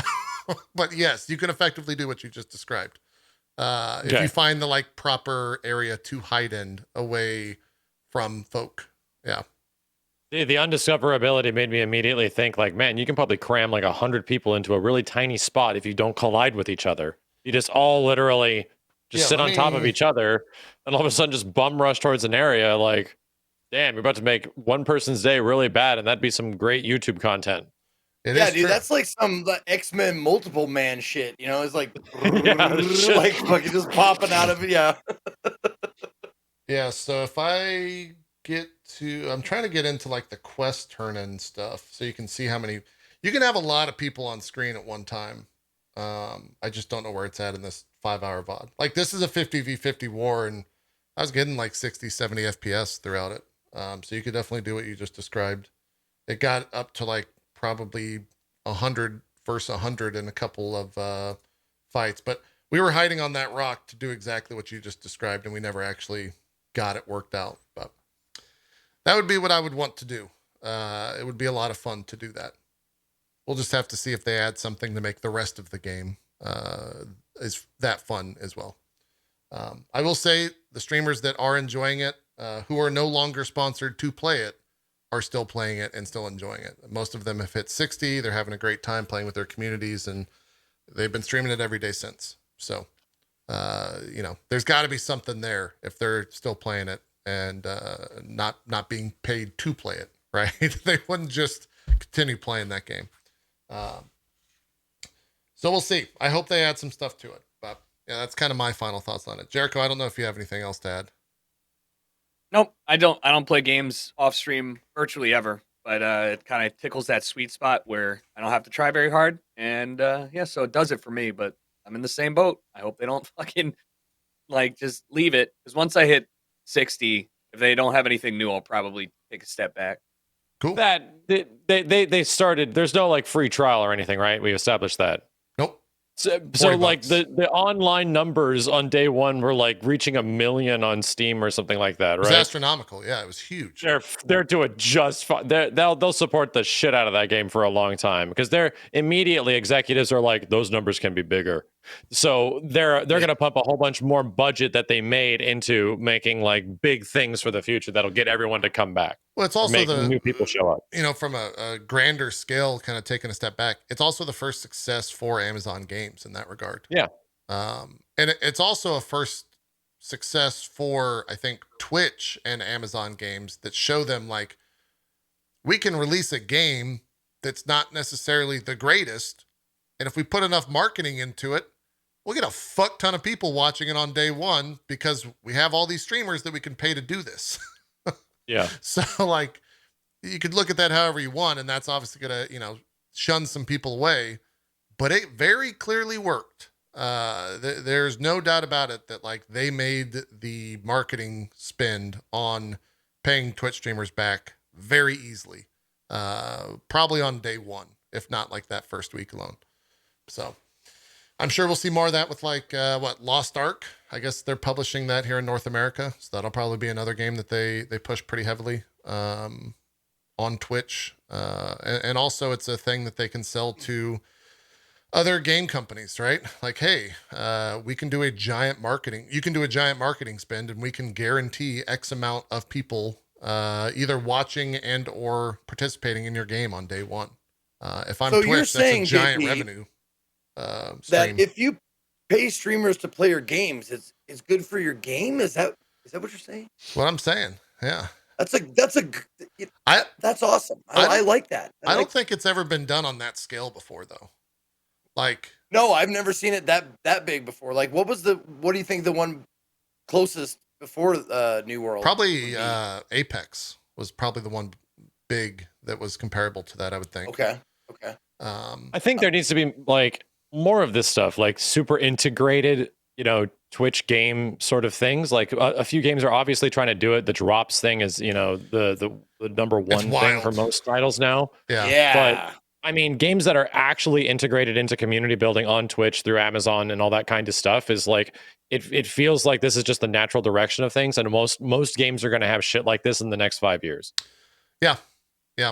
I will say this from a streaming perspective, after day one, after the initial sponsored stream that I did, one thing that they did for the initial 60 streamers that were in the beta sponsored portion of New World, those 60 streamers was it 66 or 60? It was one of those X amount of streamers were the only streamers on Twitch that had drops. And so because I was not one of those, after that sponsored stream, from a viewer perspective or from a viewership perspective, absolute dog shit. There was zero reason to watch me play New World when the other 60 folk were playing New World, and I can get something from those streams. I agree with you for the most part, because like I too streamed without having drops, and it was like the prevalent question was like, hey, why would I watch you if I have to watch 10 hours of New World to get all the drops? Right. Lucky thing was that the drops were fucking ugly. So like the whole game's like they were 100%. Like, it still drops though. So yeah, I looked at it and I was like, you know what? I'm good. So I saw very few people running around with those afterwards. So they kind of fucked up with that. But they weren't the best. Make it for everyone. It was really silly. Yeah. When I asked that, like, hey, are we going to be getting drops? And they're like, no, unfortunately, sorry. It was only for the 66 streamers or whatever. Oh, that's interesting. Thanks. I'm not going to be like, well, that's fucking stupid. I'm not going to, it's just, okay. I get it. I understand. Drops 100% need to get more interesting. Yeah. Like there needs to be things in games that like the broadcaster has direct relationship. Like you get 10 of this item and you could share it with your community, but only people that are like super cool in your community or random ones. Like you'd actually have control of some items and stuff like that. I agree. Like, that'd be kind of cool. It's like, oh yeah, you were one of the 10. Like, holy shit. Yeah. I agree 100%. I do like what Rust did, where they gave streamers their individual skins, right? So like Shroud or Myth had their own skin Yeah. you could only unlock from watching that streamer. So it was personalized drops, and that was cool because like you are inherently rewarding your viewers because like unless you're just like super into Myth skin, you're not going to watch it for them. You're going to watch your other favorite streamer get their item. Yeah, and I think Well, that and that's for collectors. That would be oh yeah, really cool. Oh Like yeah. it would spread the viewership around if they had customized drops per streamer. I think that'd be awesome. I agree. I think there's a marketing person at Twitch like, thank you for evangelizing drops so I can go and tell fucking game devs this, what you're saying, right? Because they would love to sell this drop system for any game that wants to do it. A lot of the time it just comes down to like, does the game company want to pay one of their artists to create said drop items? And then bug test it. Yeah, then bug test it and then like push it through QA or even more so QA. And then, there's a lot of steps, legal steps and all that shit. It's not just like flip a switch and give people shit for free from drops. But I hope we see more of it. It's a great way to bring communities from a streamer involved in a game, as well as from a streamer perspective. It's a great way to get viewers on your stream, right? Like, I think Shroud had like 250,000 or something like that on day one watching his channel for drops. Dude, and I gotta say stuff like this, like for streamers that I know and love, that average like 50 to 200 like concurrent viewers when they're, and then seeing them at like 3 to 5K because they got in on the drops and stuff like that. Man, that does my heart good. I love seeing that shit. Yeah, Mm-hmm. yeah, I agree. There was a comment like, wow, the talk of turning watching a stream into a grind, great idea, guys. You're going to watch anyways. Why not get free shit while watching? And if you don't want it, then don't watch. Like, it's as simple as that. It's not. Tabs exist on your browser. Yeah, I don't look at And it the as mute like button too. turning it into a grind. If you don't want the thing, don't watch.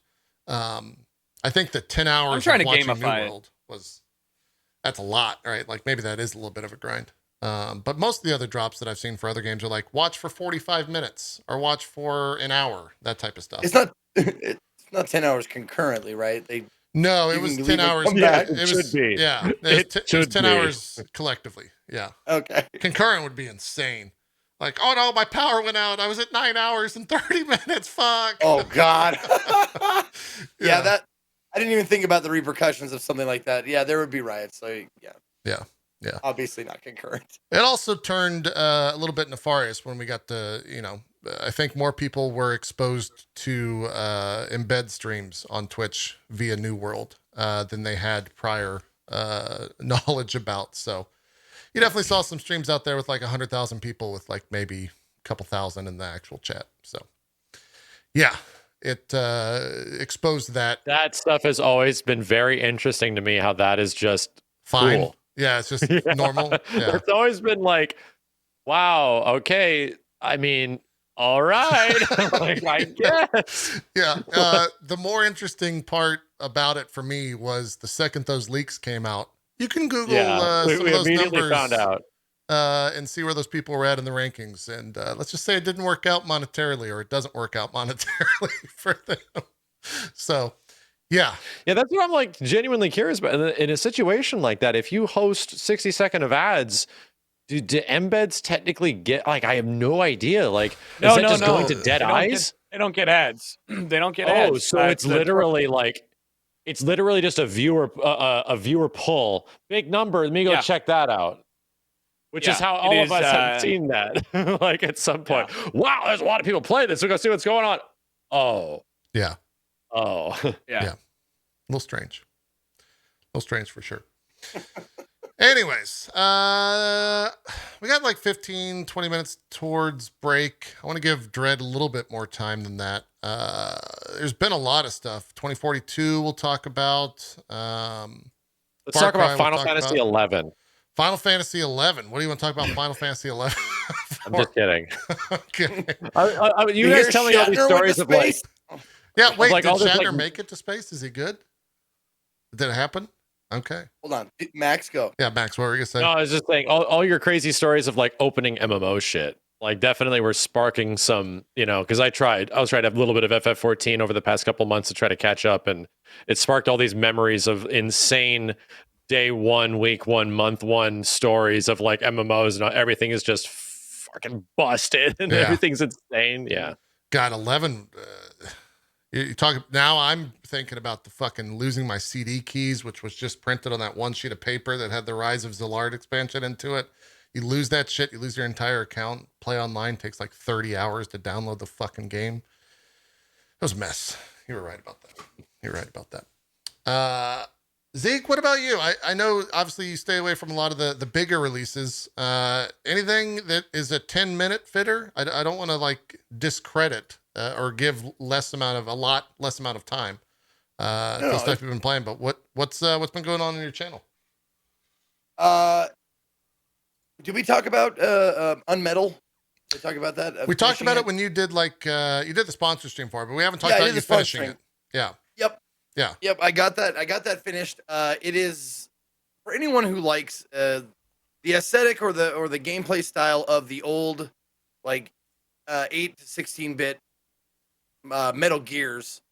It was a fun and fucking funny. I kept saying spoof because that's the word I like. I like the word spoof because that's what it is. It's a spoof on Metal Gear. It takes the piss out of the tropes of all that stuff. It has many jokes about well, you fight a nuclear sub, and this is great. And it's not too difficult. Like I played it on the hard mode, and it's not too difficult to just start on the hard setting. There's also an Iron Man setting, which is you go through it without dying. Like you don't or you don't go through it without saving. After seeing people run into landmines, that seems really hard. Yes. What are the subtitles going on in the video? Is that from Zeke? Yeah, that's my closed captions. Yeah. You fucking fuck. I'm like reading the subtitles. No, that's me. Yeah, that's me talking. Yeah, my stream has closed captions for sure, and they try, and they're actually, you know what, they're not bad at keeping up. But yeah, see, you can see it. It looks like the old Metal Gear style, but it's very, very funny, very well written. Just oodles of humor, and it's actually, a pretty decent game start to finish. It's not just like, a fuck around. Like there's secrets, there's achievements, there's challenges that you find along the way and stuff, and some of the challenges can be pretty brutal. Yeah. To do because obviously they're supposed to be. But yeah, mainly it's like I want to say it's like a 10 to 12 hour, maybe 10 to 15 hour experience, depending on how much you want to explore and try and find the secrets and stuff. I think it took me, let me see here. Oh, I can't go by my Steam numbers because I've played it at different times. Oh, okay. No, I played it at different times, different demos and stuff. But I want to say it took me probably about 15 hours to do, for me to play it. So it's going to be way less time for most people. Yeah. But it was fun all the way through. It's a concise story. You can, I don't think I'm spoiling anything by saying you finish the game, you can get different endings. Yeah. But it's just it was a really fun jaunt down memory lane. I'm reading the subtitles now. Call fucking boss. Yeah. Fuck. What? Yeah, fuck. Well, this boss took me a little bit because I didn't have I didn't have the strat down. That's another thing about this game. If you come back and after beating a boss, you come back and face the boss again. I had to come back and kill it again because I reloaded without saving afterwards. Yeah. So I was like, fuck, I gotta go back and do this fucking boss again. And then I was like, oh, okay, now I get it. I can do it now. No problem. There you go. You learned. But it's a great game. What's it run? It's on Steam right now. It is $19.99, so $20. Awesome. Okay. Yep. Cool. Oh, did you guys get a chance to talk about Sora in Smash Brothers? No, that's actually a good thing that we could talk about because you're the fighting game guy. Are you a Kingdom Hearts fan? Where do you fit in the fandom of I Kingdom know Hearts? you got hella deep into it back at Kingdom I Hearts got real 3. deep. I mean, Yeah, I am real deep, and I don't know. Kingdom Hearts 3 was kind of a rough one. I played 1 and 2 back when they came out, and that was like it. Yeah. But I liked them. I think 1 is like genuinely fun. Damn, like the trailer and all the demonstration for Smash Brothers, just like the music in that game. I'm just like, oh my god, dude, It's the music incredible, is yeah. so good. Yeah. That was the thing that was just rushing like nostalgia to my brain. But yeah, I think 1 is like a pretty fun game, and 2 has got like some great worlds and Tron and pirates and all that kind of stuff. I really enjoyed it. Yeah. And the combat's pretty good in 2 as well. Yeah, it's an evolution of 1 in all the best ways, for sure. 3 was 3. I don't know if you played it, but it was 45 minutes. okay. I got 45 minutes to it, and I couldn't take anymore. Yeah. It was 3 is 3. We've had that discussion before, but Sora's in Smash is the original thing you wanted to bring up. How much are you a big Smash fan? Like, where do you fit in the world of Smash? I think Jericho is also a Smash player of sorts. Yeah. In the same way that there's like a lot of super casual fighting game fans that just like love Evo and love fighting games, but just know dickens about frame data and spacing and footsies and, you know, complex play. I am that way with Smash Brothers, 100%. Like, as even a huge fighting game guy, I understand like Smash footsies. I just hate it. I like can't stand platform footsies like in any fashion, to the point where I really enjoy Smash like 4-player free for all, 8-player like kind of Smash Brothers. Yeah. So when it comes like 1-on-1, I'm just like, like I just dislike it. I just can't stand it. So I'm like super casual, right? Funny enough, I was having this conversation with my chat.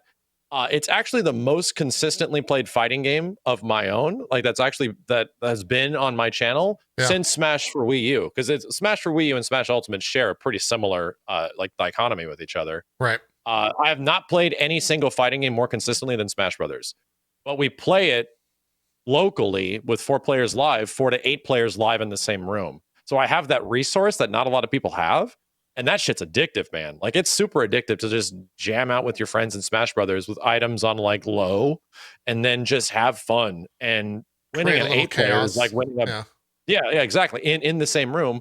And winning 8-player Smash is like winning a fucking battle royale. Like it's like Jesus, like you're down to the wire. It feels great. Yeah. Yeah. Now, I gotta ask a question for those upper echelon fighting game players. Are you like the casual plebs like me?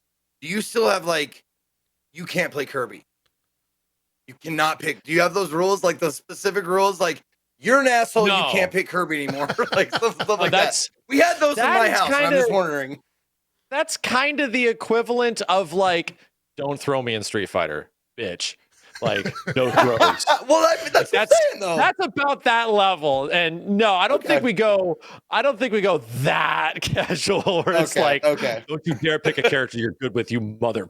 Like, right. No, I don't think so. Not that hard. Yeah. Okay. I never got into Smash Bros. So I'm curious, like, is Sora being the last one, right? Of what, so 89 dumb. characters? Some absurd amount of fucking characters. Yeah, it's insane. Yeah. Like, the game is actually and I've had this conversation with my chat a lot, like speaking indirectly about Sora, but about the roster. And because even Sakurai has said this, nothing like Smash Ultimate will ever exist again.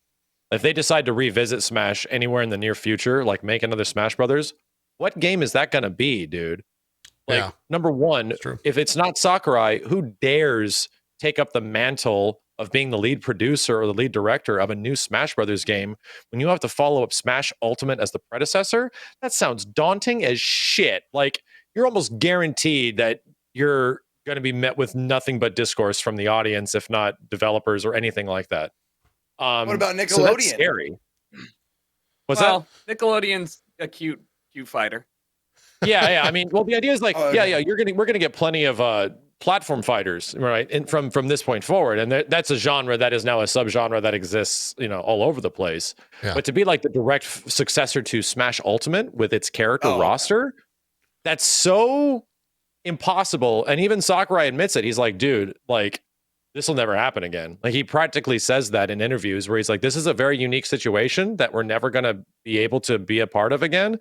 Because the from what we understand, the rights and the likeness of characters and the stuff that went into Ultimate, like Cloud barely didn't make it in, Snake barely made it in. Like they had to work their ass off just to get them to come back in Ultimate to do the everyone is back kind of thing. Yeah. And now Sora is literally the legal nightmare. They had to remove every single trace of this guy's association with anything Disney at all.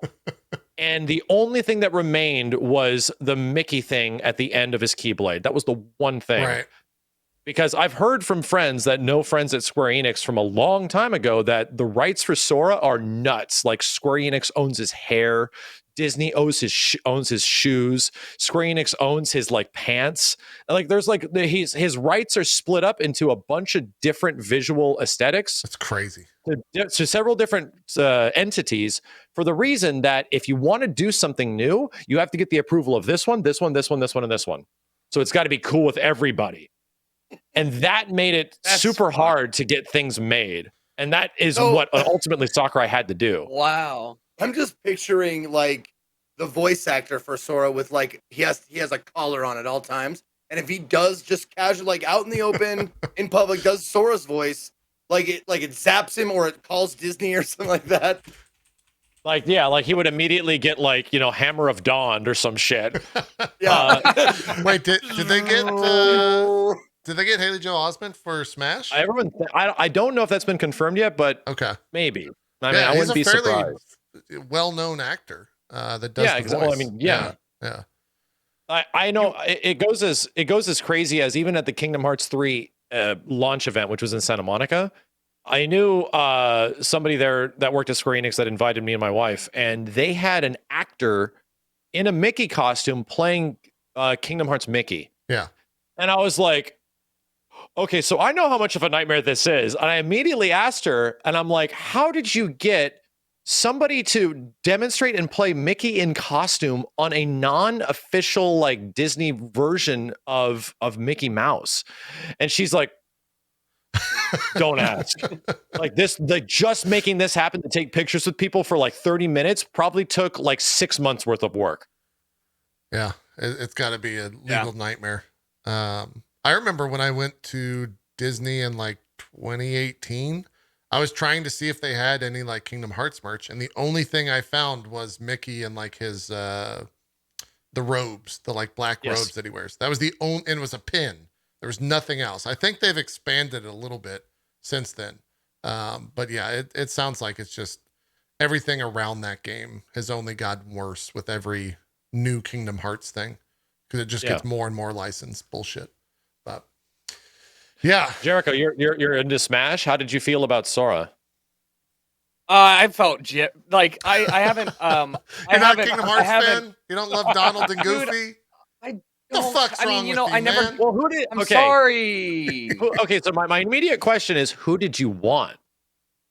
Okay, I think that given the types of crossovers that we saw, I really they did tease Doom Guy quite a bit. And I think that given like putting fucking Steve from Minecraft in, like there are now characters in this game that are so comical and incredible that I would have never guessed it. Put whatever the Fortnite guy is in, like at this point, right? Yeah. But to have Sora, really impressive, really cool, not my thing.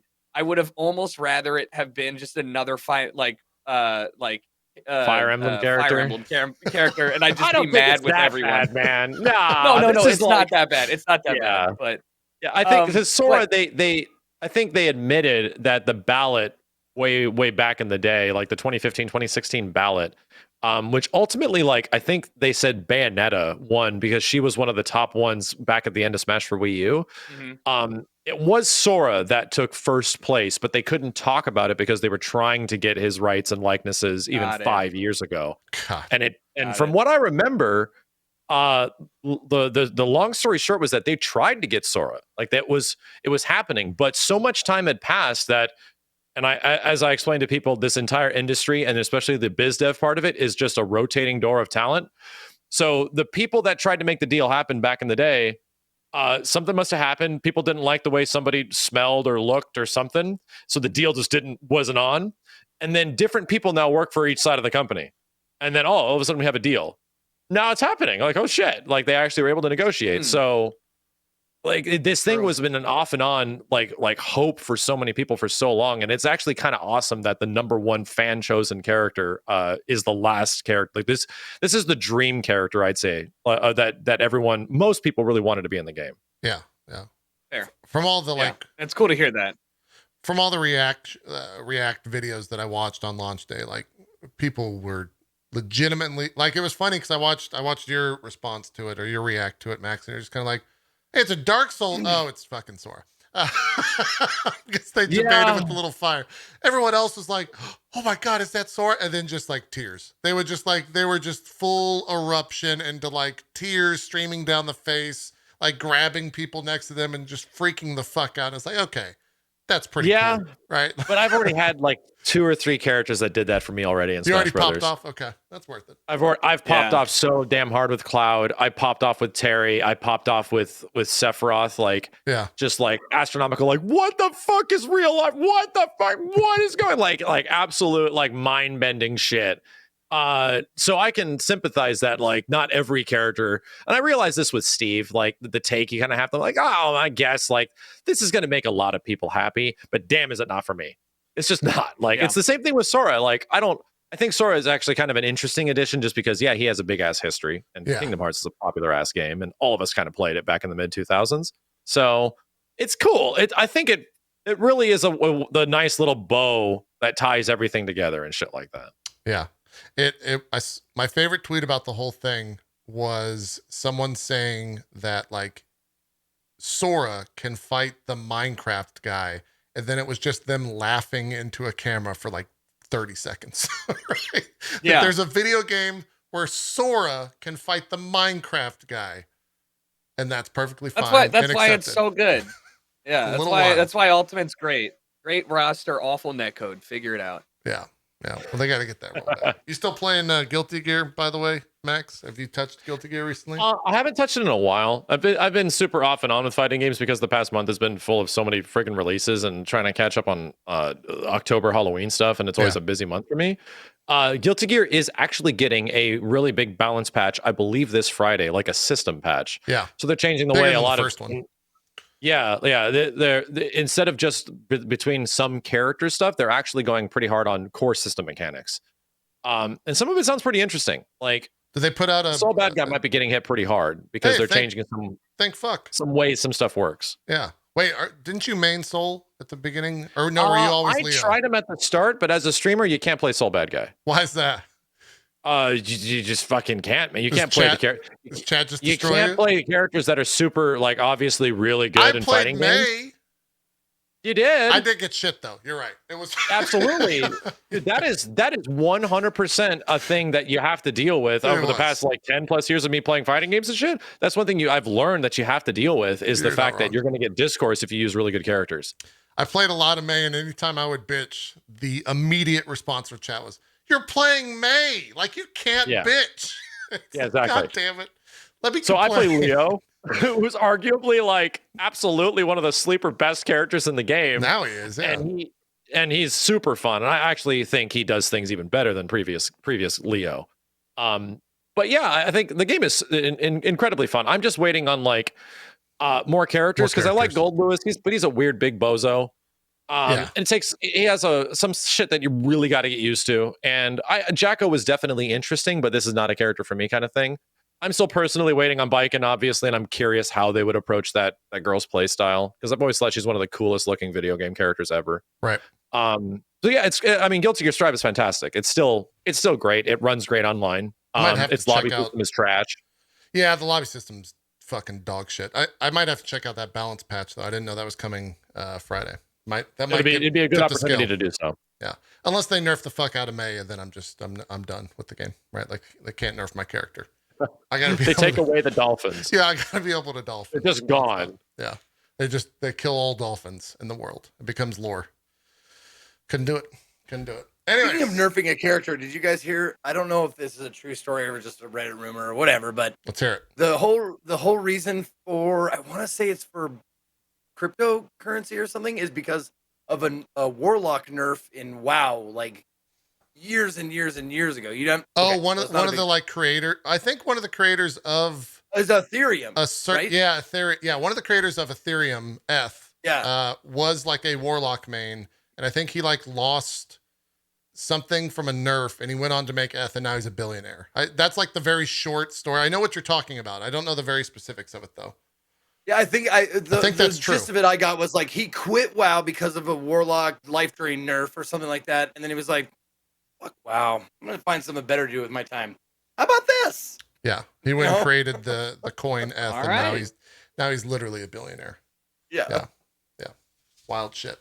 It's probably a rumor, what urban legend, but I just thought that was a cute story. Yeah.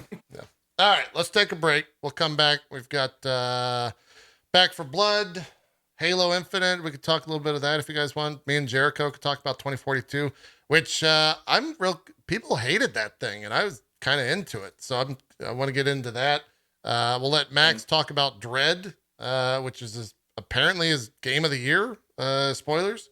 So we got all that and more. If we can cram that into an hour and a half, I'll shut up so we can get a little bit more time, and we'll be right back with more Drop Frames right after this. We'll see you guys then.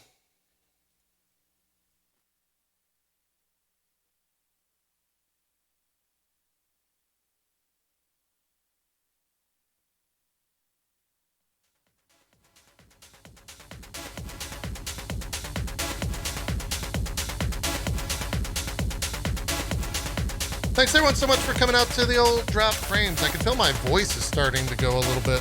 I've already been talking too much. We're going to cut to a break. Be back in about 6 minutes. Hey, if you missed it this morning, myself and Jesse Cox had a chance to speak with the one and only Yoshi P from Final Fantasy XIV, as it is the media brief embargo date today. You can find that over on Jesse's YouTube if you want to watch it. I'm pretty proud of that one. And after the stream today, I've got about 5 hours of footage of Endwalker, which we'll be kind of combing through and taking a look at, including Sage, Reaper, the new dungeon, the 2 new zones, a bunch of music, all the class changes, and more. And I realized that I'm talking to Zeke right now as well. Hi, Zeke. I'm glad you can hear everything I'm saying. I usually mute there. They don't normally hear that spiel. Anyways, that'll be after Drop Frames today. And we'll probably put that up on YouTube or something like that. For now, though, we are going to cut to a break so that we can come back and talk more video games with Jericho, Max, and Zeke. Thank you guys for being here. Feel free to hit the follow button, not just on this channel, but on everyone's. If you have the extension enabled, you should be able to just mouse around in the 4 quadrants of the screen and drop a follow on all of our channels. We'd love to have you at any of them in the future. Be right back. More Drop Frames after this.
Reflection.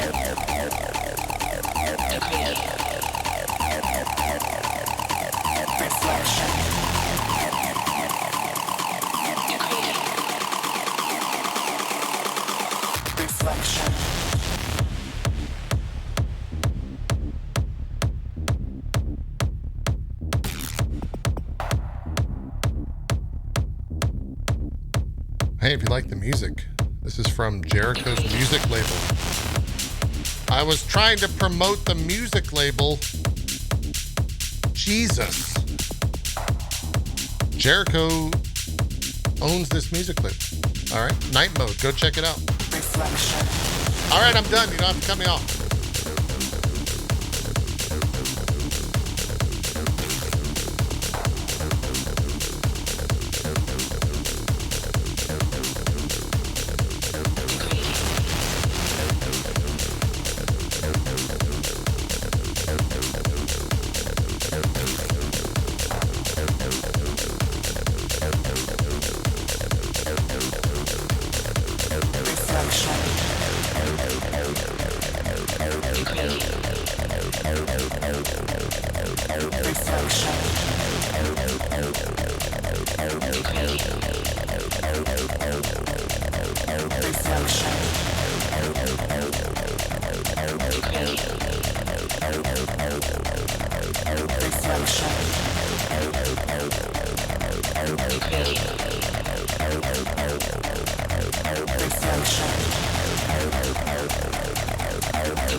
Welcome back to Draft Frames, going into the second half. Max, do you want to start with Dread? We could. Okay. We definitely could. Yeah. Has anybody else tried it but me? I think you're the only one. Zeke, have you played Dread off stream?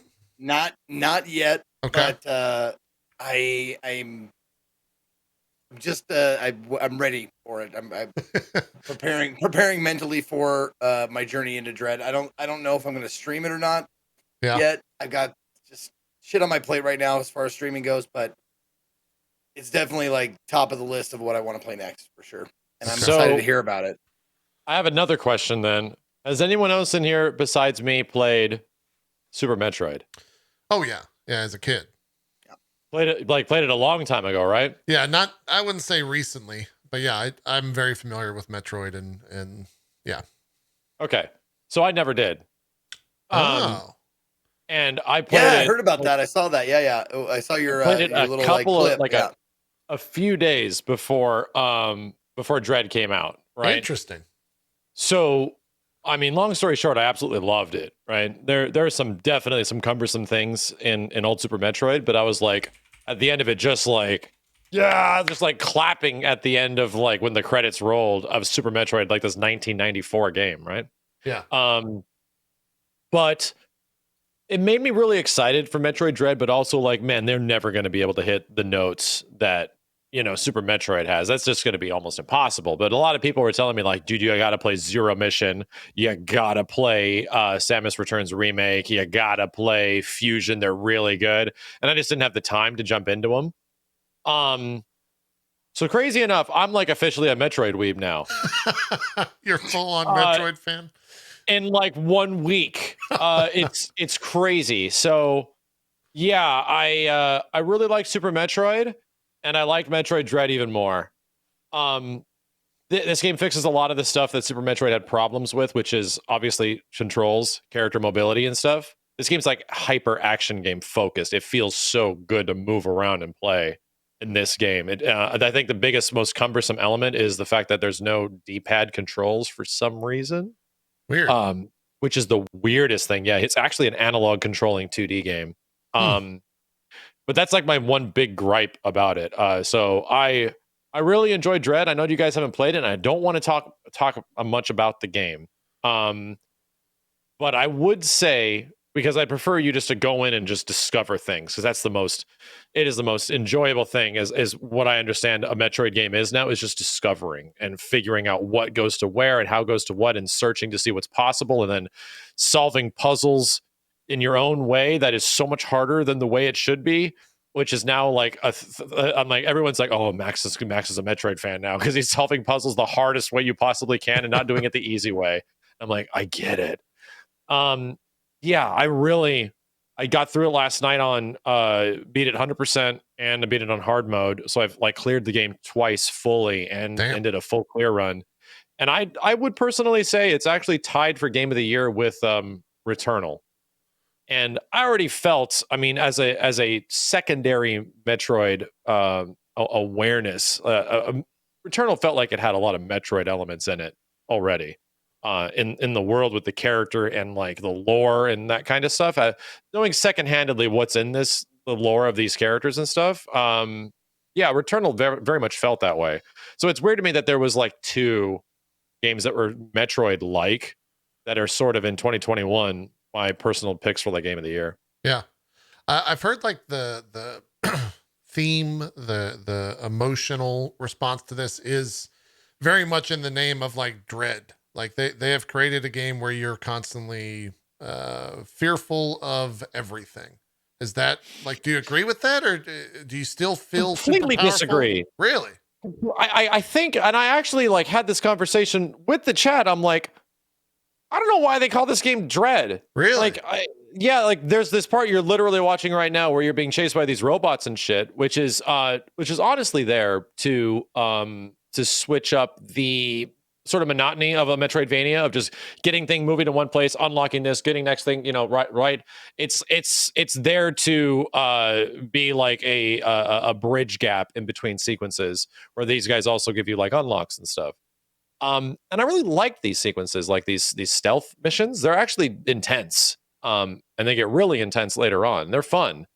So to me, it's like, yeah, the meme was like, oh, that's the dread kicking in, and yeah, like when you're getting chased by these things, but they're very segmented. It doesn't this occupies like less than 10% of the whole game. Oh, weird. Okay. It's a very small amount. So to me, it's like I'm actually kind of like curious story wise, like why they went with the word dread, and because the rest of the game is a fairly challenging, very fun and rewarding game that to me, like even on a second playthrough, I was having a blast, dude. Sorry, I'm skipping ahead here. I think the reason it was called Dread is a nod to a previous Metroid Prime game where they mention it, right? You're right. It's like a mission log. It's like Operation Dread or something weird like that. My chat told me that. Oh, weird. Mm-hmm. No, So it was just a weird, like, just a little kind of like throwaway info line in one of the Metroids.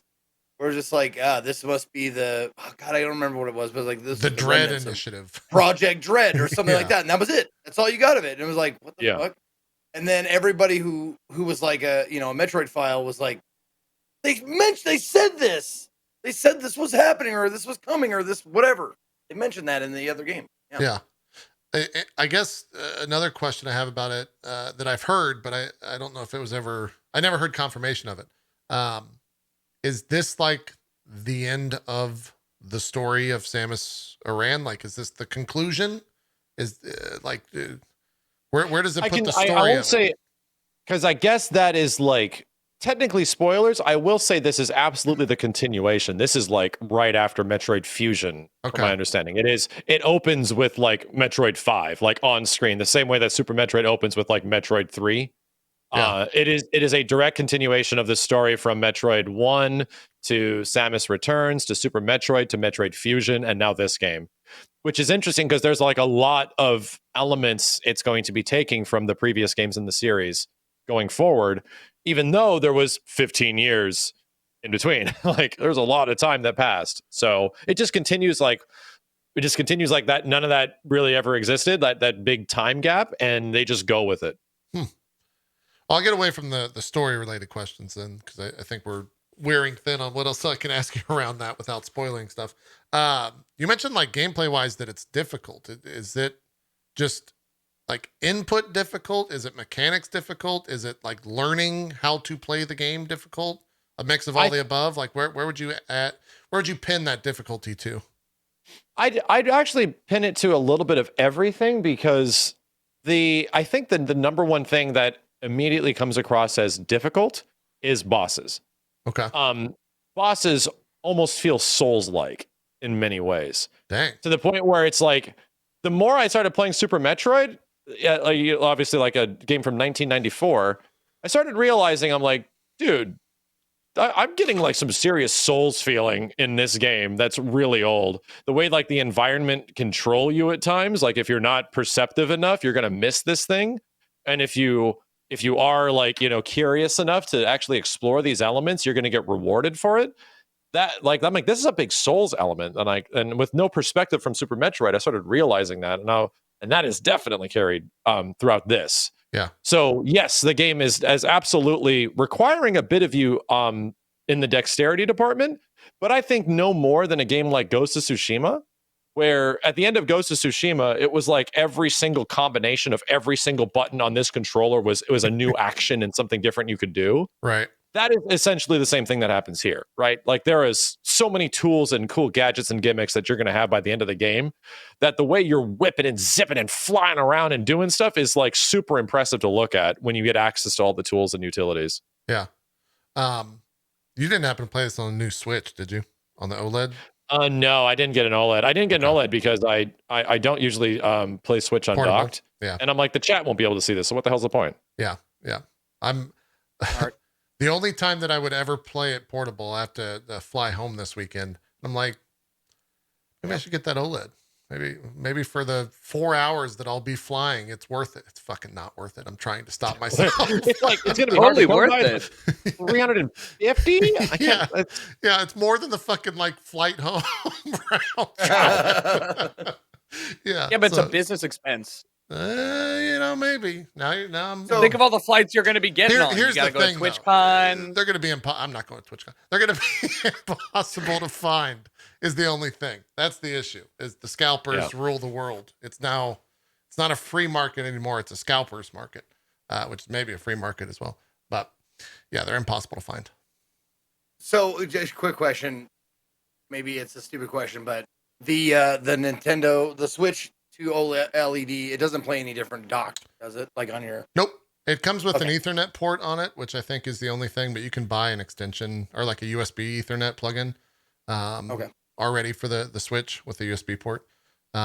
It's purely an undocked situation. And it's an OLED screen. If you've never, I think you might actually have an OLED as your TV. I think we've had that discussion before. So it looks good in that regard, but it's the same hardware internally, apart from being a different screen. And it's it's slightly bigger. I think the screen like kind of fills out the rest of the Switch rather than like cutting off on the edges. But yeah. Anyways, if you have an iPhone, I think the iPhones have OLED. The newer iPhones have OLED screens. Yeah. So, did you run into? Yeah, personally, I love this shit out of this game. I can't even. Going from like no Metroid experience nearly at all. Like my experience was like, oh, this plays like a worse Mega Man.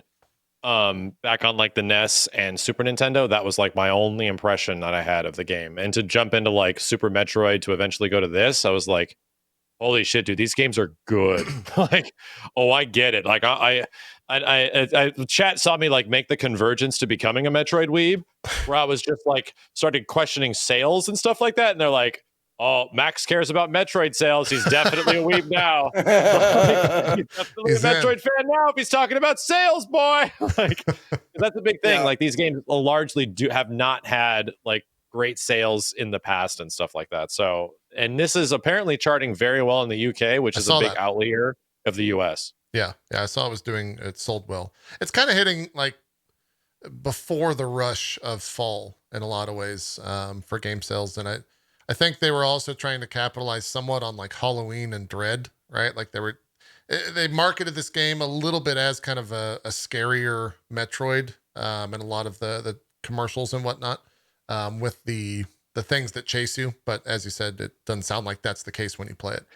Yeah, it's actually kind of it's not that much of the game. Yeah, that does that. It's most of the game is really well crafted game design, progression, exploration. The map is huge. Some people will be like, dang, like you can get through this game pretty quick if like you 10 hours, know where to go. Right. Yeah. My first playthrough was about 10 hours. But the map is like, from what I've heard, 3 times the size of Super Metroid. The reason for that is the reason why it might take a similar amount of like play time to beat is because in this game you're way faster. Like you get so much more tools to move quick, and you don't have to deal with like the loading screens in between rooms and stuff like that. Everything moves at like 3 times the speed. Oh, that's right. So yeah, like there's even on my second playthrough, I'm like, chat, where the hell am I going? I've already seen everything. Just tell me what direction of the map do I need to go? Because I just need to get the thing and go over there. And I have no idea how this insane web of this environment is connected. It's that huge. I don't know if it was an outlier tweet, but I did see that like they were almost complaining that the game was like too linear.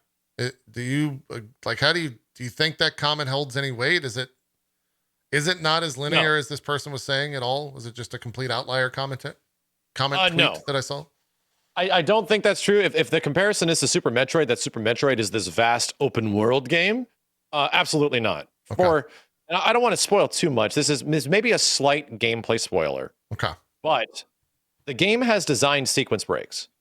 So, for example, my second run of the game on hard mode, I went through the game knowing about a sequence break. And what that essentially does is that every single thing you unlock for Samus essentially leads you down a path to unlocking the next thing. So from like 1 to 1 to 1 to 1. And there's like a obvious first playthrough set order. However, with the knowledge of a certain couple of sequence breaks at the start, you get things much earlier than you are normally first playthrough intended. Huh. Well, what that does, it sets you down a daisy chain to unlock the next thing, the next thing, and the next thing in completely different orders. So the game is like different. Like I had to approach so much more of the game on my second playthrough with a different mindset because, I don't have that yet, but I have this. So it was like my second playthrough was absolutely different than the first one because the developers put in multiple ways for you to essentially acquire these items, which is super smart because they require some pretty nutty tricks That's in order neat. for you to get to them. Yeah. Zeke, I know you had a question. Yeah, Metroid games are one of the few games that I do actually kind of like 100% and get all the stuff and that kind of thing. Did you get all of the pickups on your own, or did you get some help? Like, I'm just doing 100%, so I'm just gonna ask for help gathering everything.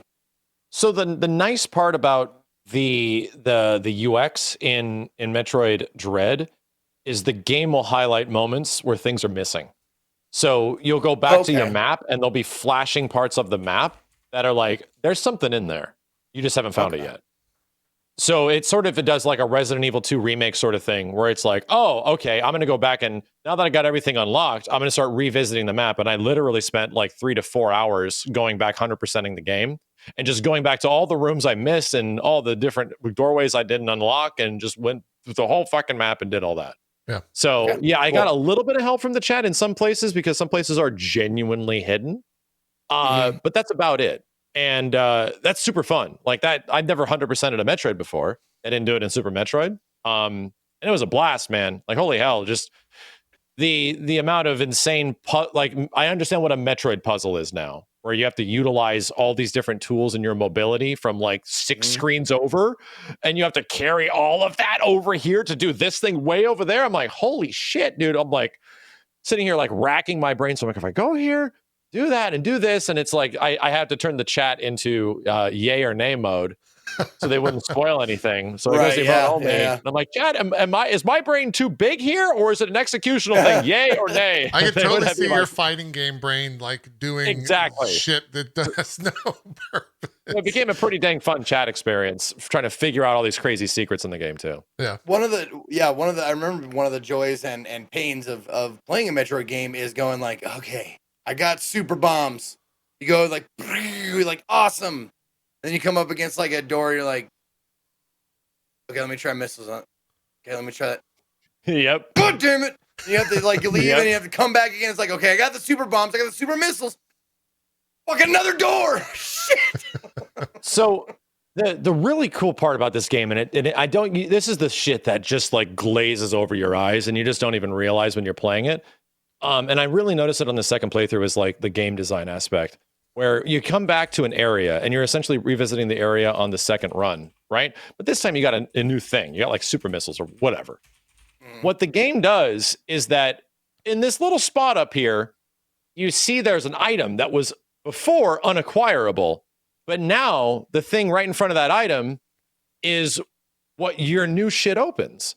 So the game is naturally leading your attention towards these items with your new equips at all times. Like the game is very well designed in how interconnected this map is, where it's like you're kind of just going forward. And it feels like, I'm going backwards though, but not pay attention. You're going up here now. So that happens your entire first playthrough. And so much of my first playthrough is doubling back and running back and like, Jesus, I must have missed something. And I should have just been going forward. Like, I'm an idiot. Like, I kept doubting myself when I'm like, just trust the game. The game is telling you to go this way. Yep. A lot of, okay, come back for that. Come back for that. I'll be back for you. Okay. Yep. Okay, see that thing. And you feel like I'm going to be back for that. I'm going to be back for that and back for that. And then some things you will, but most of the time when you're playing it, that shit's going to come back to you actually naturally by the game design, which is really fucking crazy. Like they really thought this shit out. It's kind of insane. Yeah. That's what you want, I think, when you play a game like this. Yeah. Someone in the chat had a question. I think it's, I'm curious as well. Have you ever played Hollow Knight or did you skip over that? No, my wife did. I don't know if she beat everything, but yes, that is the number one giant requested game that everyone wants me to play. Next to like Symphony of the Night. Yeah. Wait, have you ever played Symphony of the Night? I've seen it played and I remember almost none of it. Wow. I remember like an upside down castle and that was about it. Okay. You've unlocked some good games then. Yeah, no, right? You might be interested in for sure. Did you play this? Did you use the Joy-Cons or did you have a Pro controller? Just out of. No, I used this thing. I had a Oh, you had like a converter. like a dongle or something? How the fuck does that Yeah, work? I have a dongle, and I can't stand the Pro controller. I have connectivity issues with the Bluetooth on my Switch, and for some reason, I use a PlayStation 4 controller. This is better. Huh.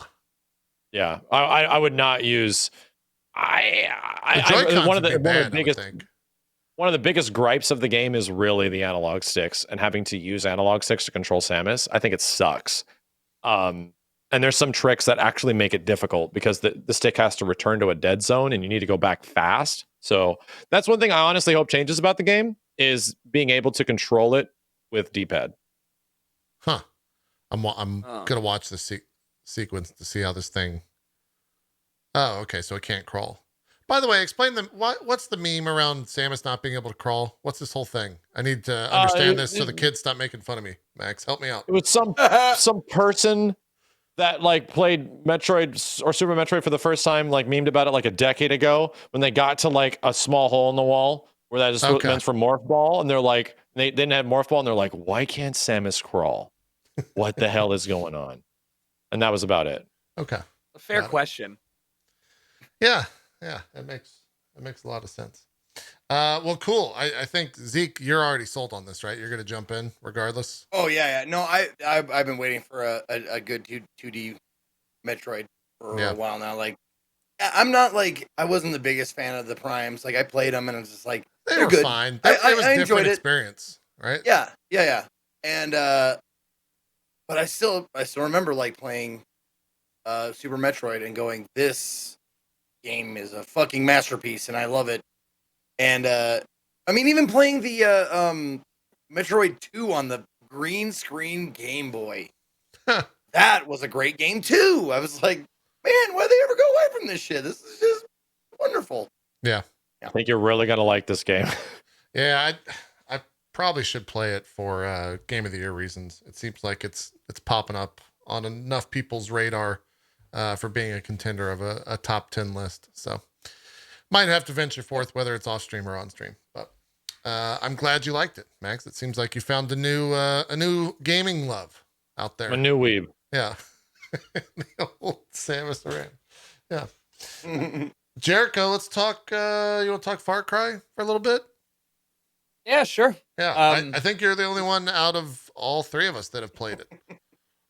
Yeah, it's Far Cry again still. But like spoilers. Here's the thing with it.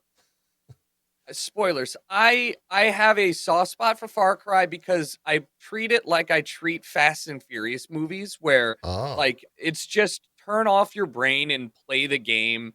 And like, you know, is it really that serious? I was not a fan of the last one, which was you were in like backwoods Montana. Funny enough, me and Zeke both finished that one, I think. Yeah, that one was my least favorite out of all these. But Giancarlo's a fantastic actor, a fantastic villain. Really, like I'm playing co-op with Gold Glove. We've played every single Far Cry together pretty much in co-op mode. So this is just, you know, I fuck around and I don't do anything serious, and he plays the game strategically. So it's kind of it's a nice mix of play styles. But I mean, look, the game's fantastic looking. It is really big, surprisingly big, and they took out the tower shit where you climb up a tower and you gain view of your map.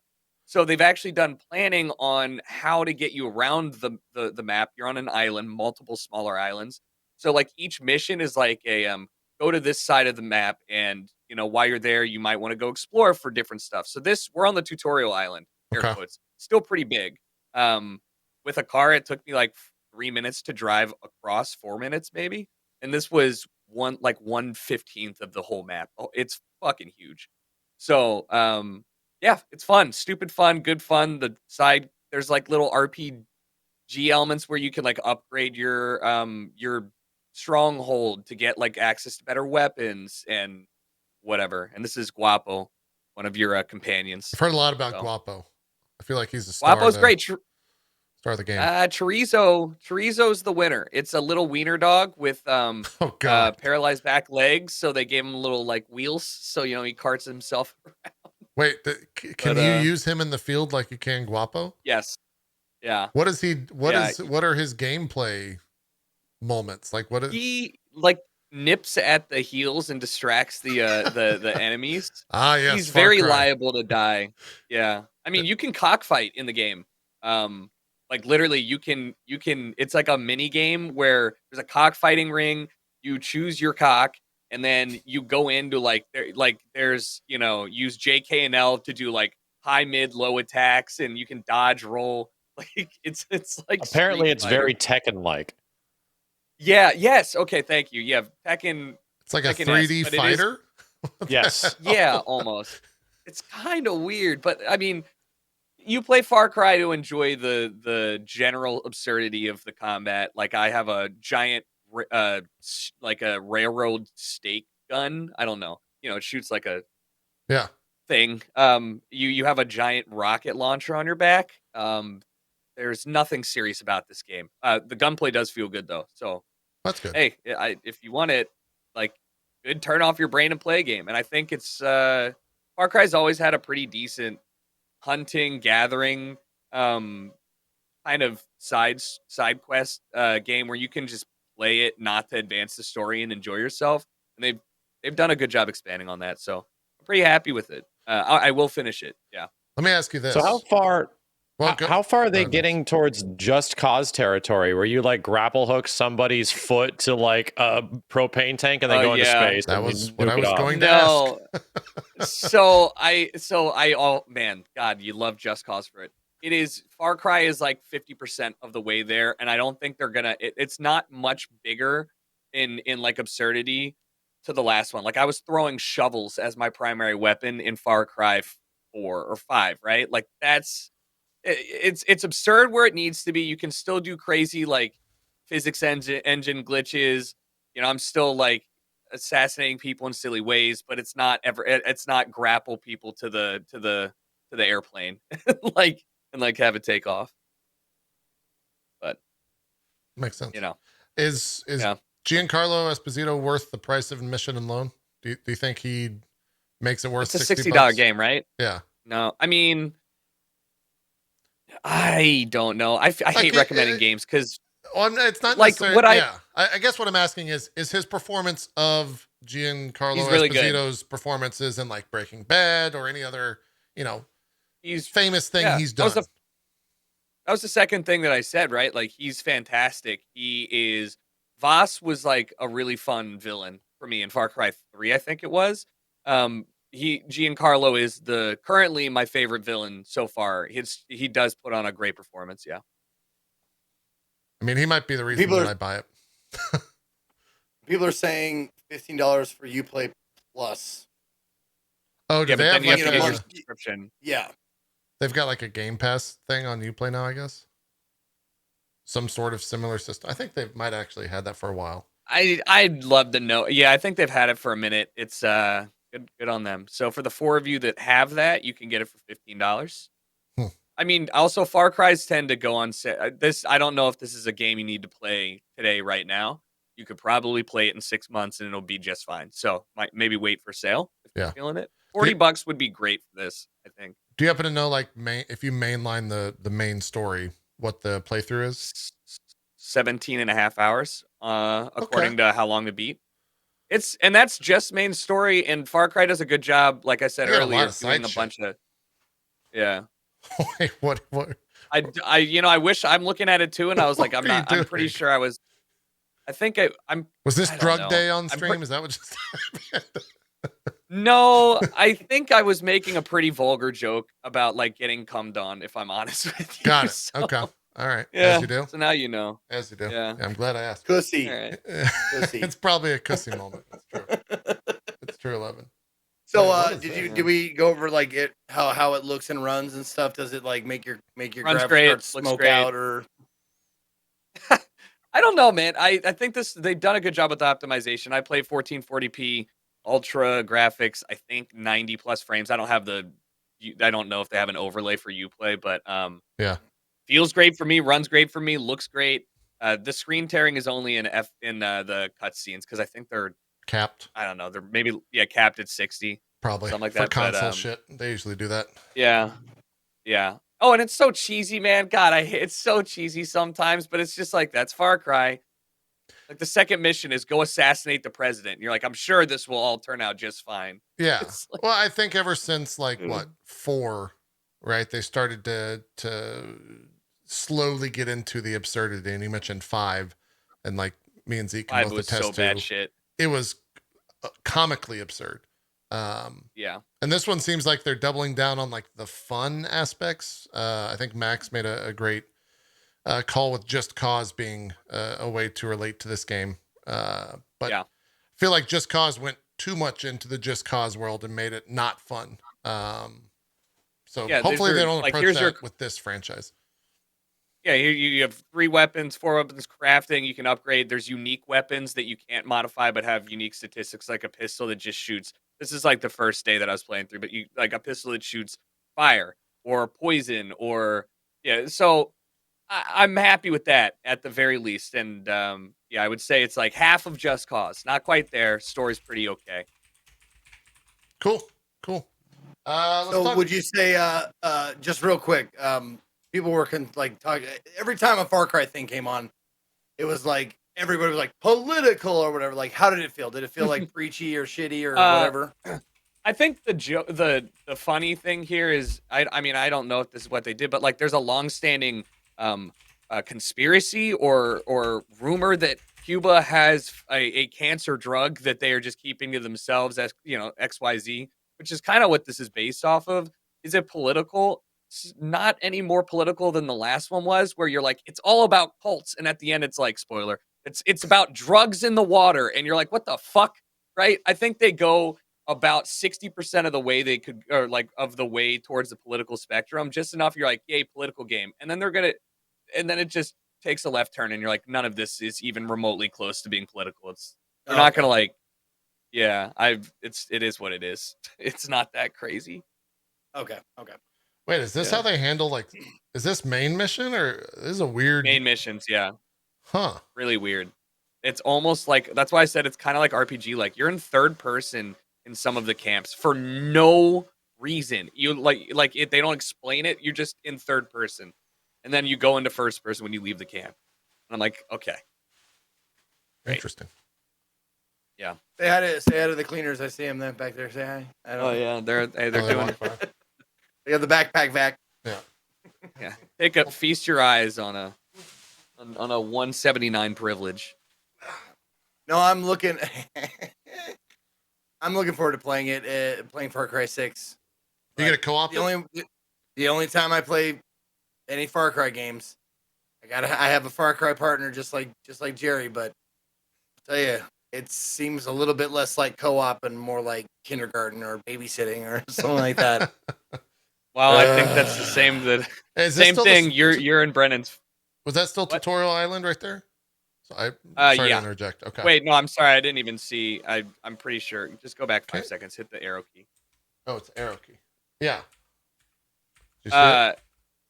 Yeah, that's still Tutorial Island. Damn. Okay. That's just me zoomed in on it.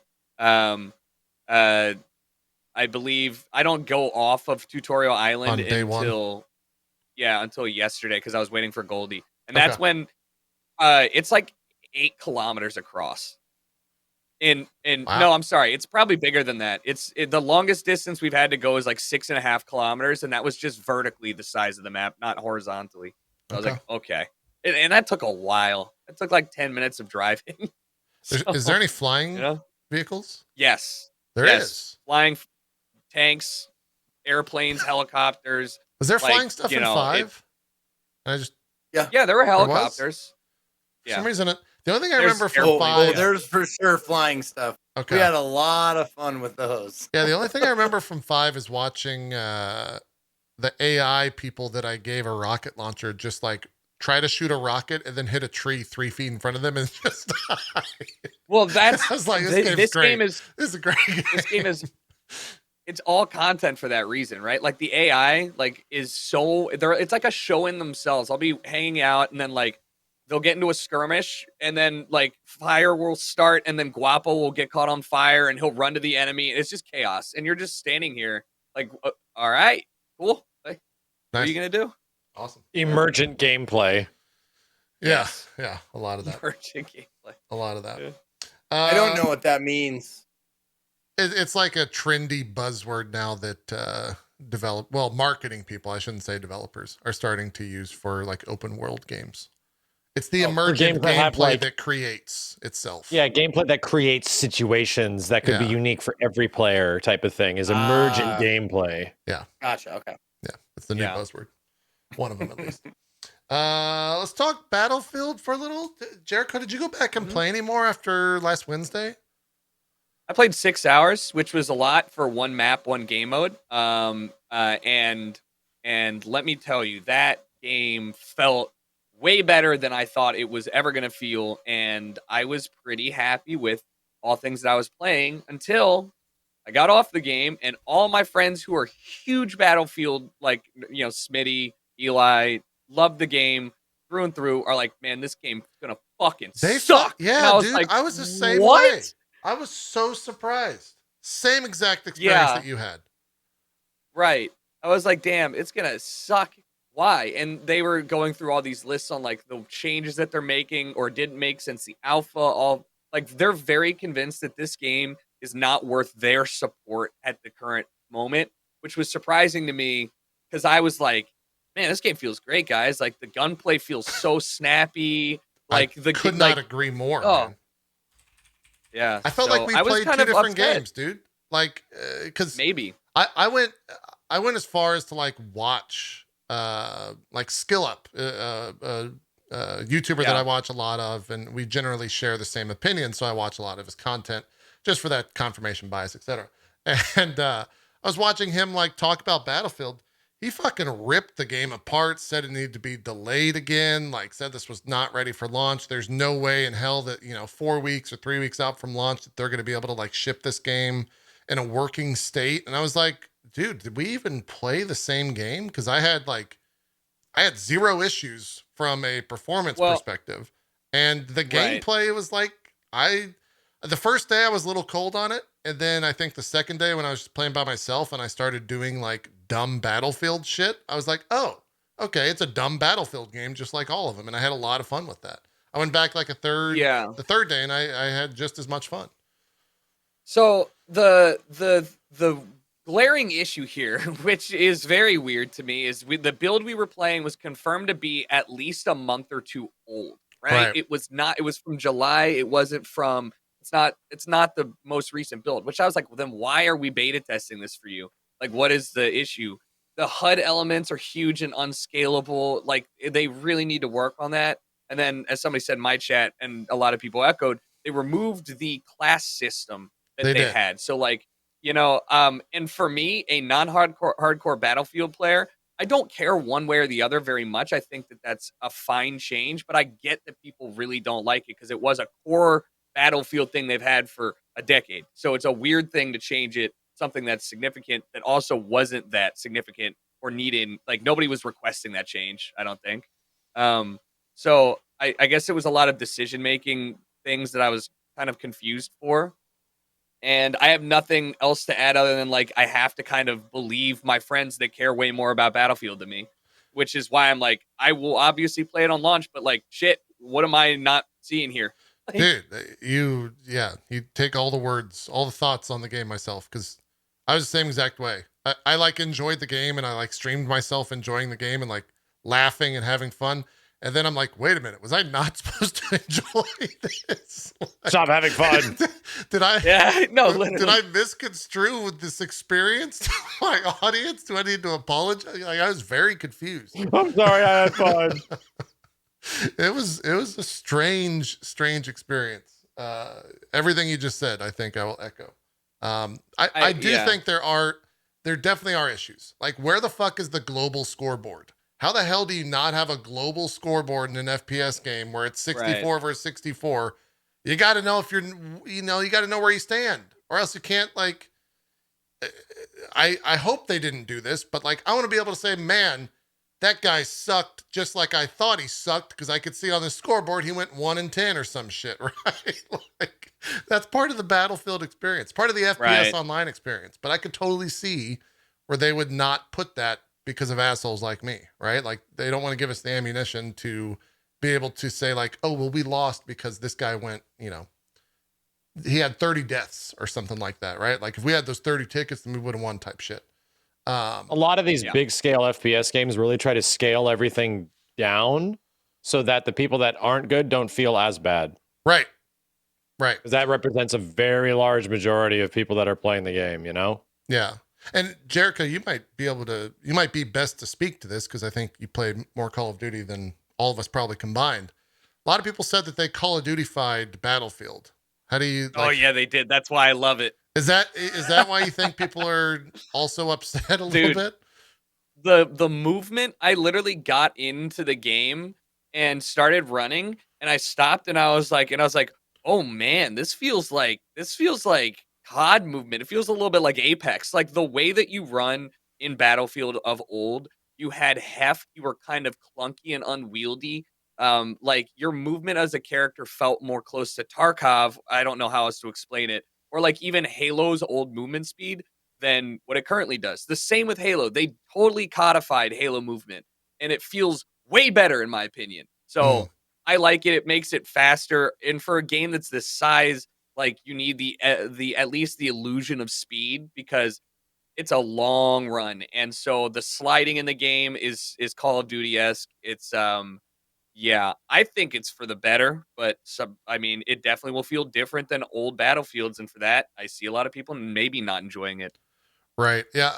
One of the common threads through a lot of the complaints of the game that I saw is in other Battlefield games, you didn't have to be like an aimer. You could grab support and like get a blowtorch and sit there and like hold down the mouse on repairing a vehicle. And the way that they get around repairing vehicles in this game is they just automatically repair if you're out of combat through some nanotechnology. They don't really explain it, but it's in the future. So they just auto repair vehicles. Yeah. Nano machines. That's awful. Yeah. There's no repair function. And so like that seems like they more just want to get players into the fight. Right. I could see the pros and cons of that 100%. And in the same way that Warzone eliminated like essentially attachments and all that kind of shit that was all over Blackout. They're just like, hey, we just want people to loot less, fight more. And it feels like we want people to not worry about all these remedial tasks, go shoot other people. Yeah. Chad is saying there's a repair 100%. tool, but to me, it seems like a complete misstep because you would have to equip the repair tool unless it's like one of the 4 class abilities. But I thought the engineer dropped the turret. And so it would replace like the recoilless M5 or the C4 or C5, I guess as they call it in this. I don't know what slot the repair tool takes from that. It's equipment. It's just your equipment slot. It's the same as like the medic revive. Okay. You know what? I also like. I feel like this year, out of any year, they've really leaned fully into the only in Battlefield type slogan shit that they actually kind of like. Few games make me think to myself like, "Yep, this is a core like Battlefield moment." With things exploding, flying around. Yeah. The grappling hook is so silly. It is so fun. it is like the fact that Halo and Battlefield. Like in this game. Oh, in Halo, I loved it, but in this one, I was like, I'd rather have C5.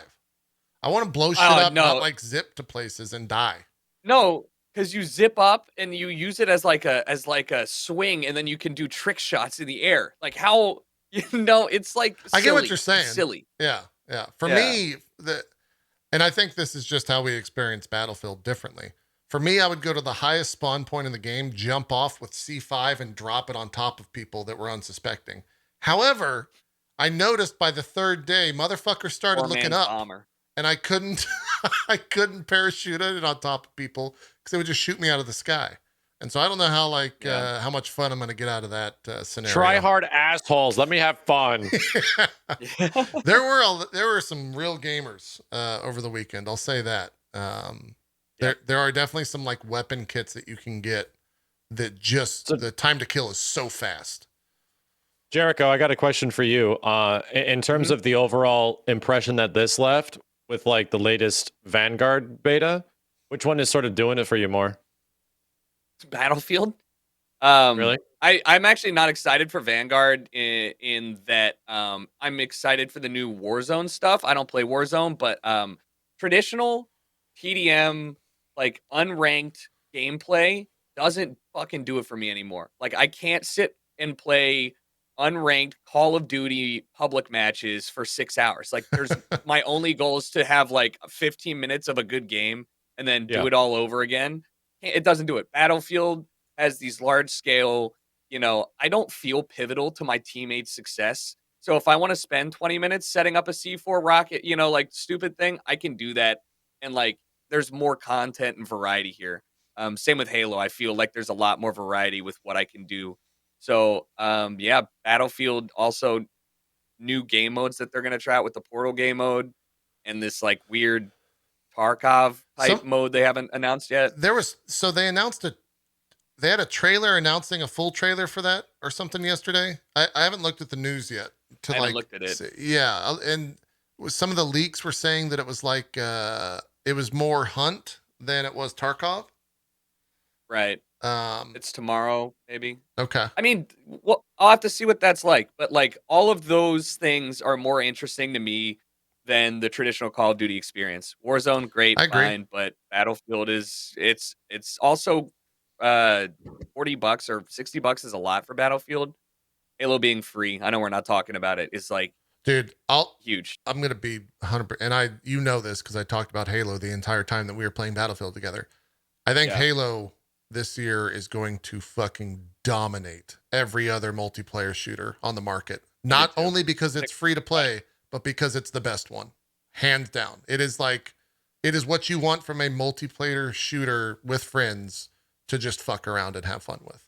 I think it's going to be just huge, which is great because I'm more of a Halo fan than I think I was of a Call of Duty and Battlefield fan, but I didn't get a chance to check out Halo Infinite, but everyone was saying super positive things, and I did definitely feel like, oh, they Call of Duty-fied the shit out of Halo, but it might have worked out in its favor.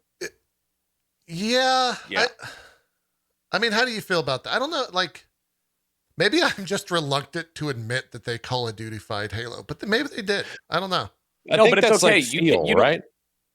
Right. Yeah. You don't have to admit that they Call of Duty-fied this Halo because you have to admit that they Call of Duty-fied Halo back when Reach came out.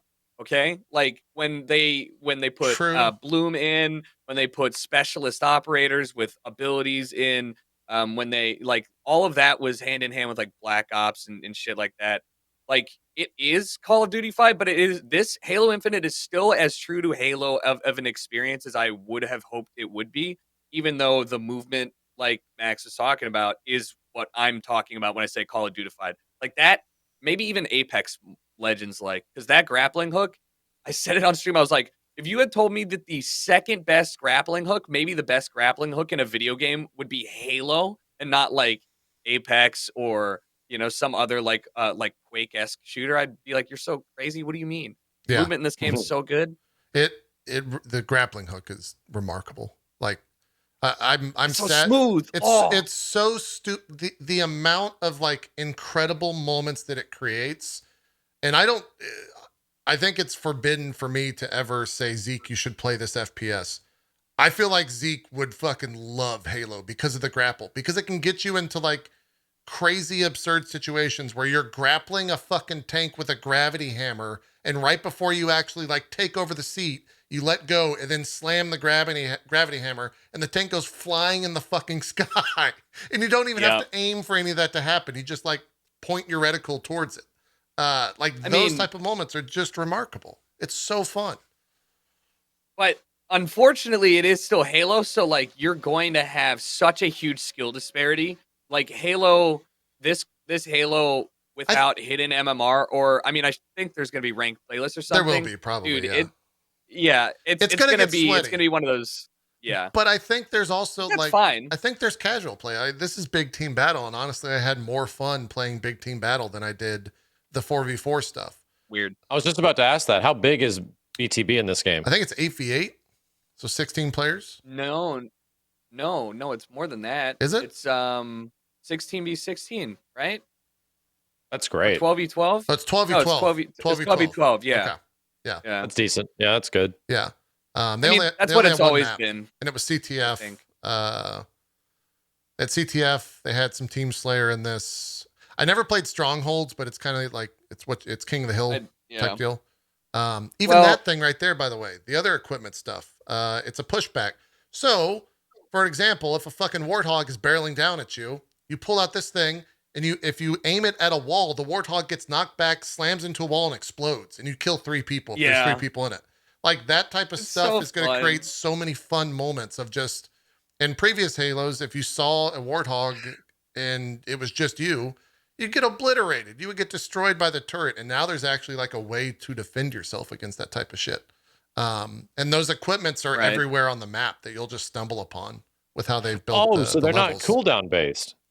No. There is a cooldown on them, but it's very short where you will be able to. You don't have like an inherent, I'm the grappling guy, I'm the reflect guy, or anything like that. No. Okay. No. Weapon pickups. Yeah. You can go like that, right? That shit is only Halo, where you're in a fucking warthog flipping around, like losing your shit, right? It's great. Yeah. It's great. They are. I still think it's. There are spawns, by the way, Max, on the map. But when you walk up, so right there, I don't know if you were able to see it, but at the bottom, there's a little ring. Yeah. And when the item gets picked up, the ring starts back and it starts to slowly like fill. And so you can very much walk up to a spawn of whatever item, look down at it very quickly and be like, oh, this is going to spawn soon. I'm going to sit here for like 30 seconds or 5 seconds or 10 seconds. And then it'll spawn. You can go on about your way. So they're very smart with like the visual cues for that type of stuff. What were we going to say, Jericho? You remember? I don't remember what I was going to say, but I mean, in a similar vein, just to be like honest, the first alpha playtest that they had, I was shitting on it. I said it felt horrible, it was just, there was a lot wrong with the game, to the point where I was like very disappointed. So that's why when I got on this one a couple weeks or I guess a month later, I was floored by how much better it had felt. So I don't know what they did, but like if that's the level of updates and stuff, then good. But I still think it's a mistake not to launch with Forge. I agree. Co-op campaign, that sucks, but like Forge, I think both are a huge blow to what you expect from a Halo experience on launch, right? Wasn't there also like controversial leaks about like a battle royale or something like that too? Wasn't there something like that in there? Mm-hmm. Yeah, they historically said that they're not doing that. Yeah, at least not at launch.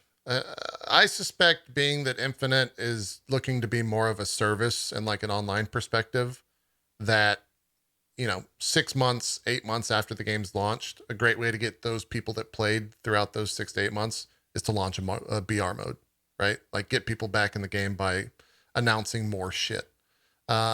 Which is probably why they don't necessarily mind delaying Forge and co-op campaign. Great way to get people back into the game is, hey, you can now play the co-op, or you can play the campaign with your friends, or you can play the Forge maps with everyone else.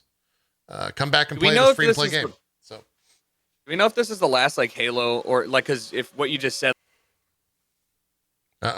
One of the cleaners hit the internet. Oh man, that's a 186 move right there. Top 100 wouldn't have them hit the internet. No, top 100 has robots doing that shit. Isn't that right, Max? I talked about the battle royale thing, and they disconnected the wrong person's internet. Well, they looked and they said, "Well, wait, he's top 100. We can't cut his out." They tried to hammer of Dawn me, and they got Jericho instead. It's true. We'll see if he shoots me a text or something like that. Yeah. So I mean, it's Halo Infinite. I cannot wait for this game to play out.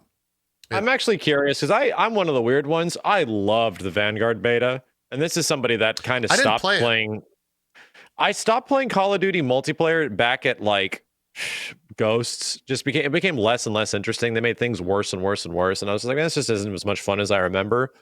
Dude, the Vanguard beta had like 24 versus 24 on relatively normal sized Call of Duty maps. It was bonkers, and they sort of have taken away those big team like large scale ground war on normal sized maps, and Call of Duty has been gone for a long time, and I'm like, what the hell? Now they're bringing it back, and it's like, hey, normal sized maps, shit tons of players, it's super fun.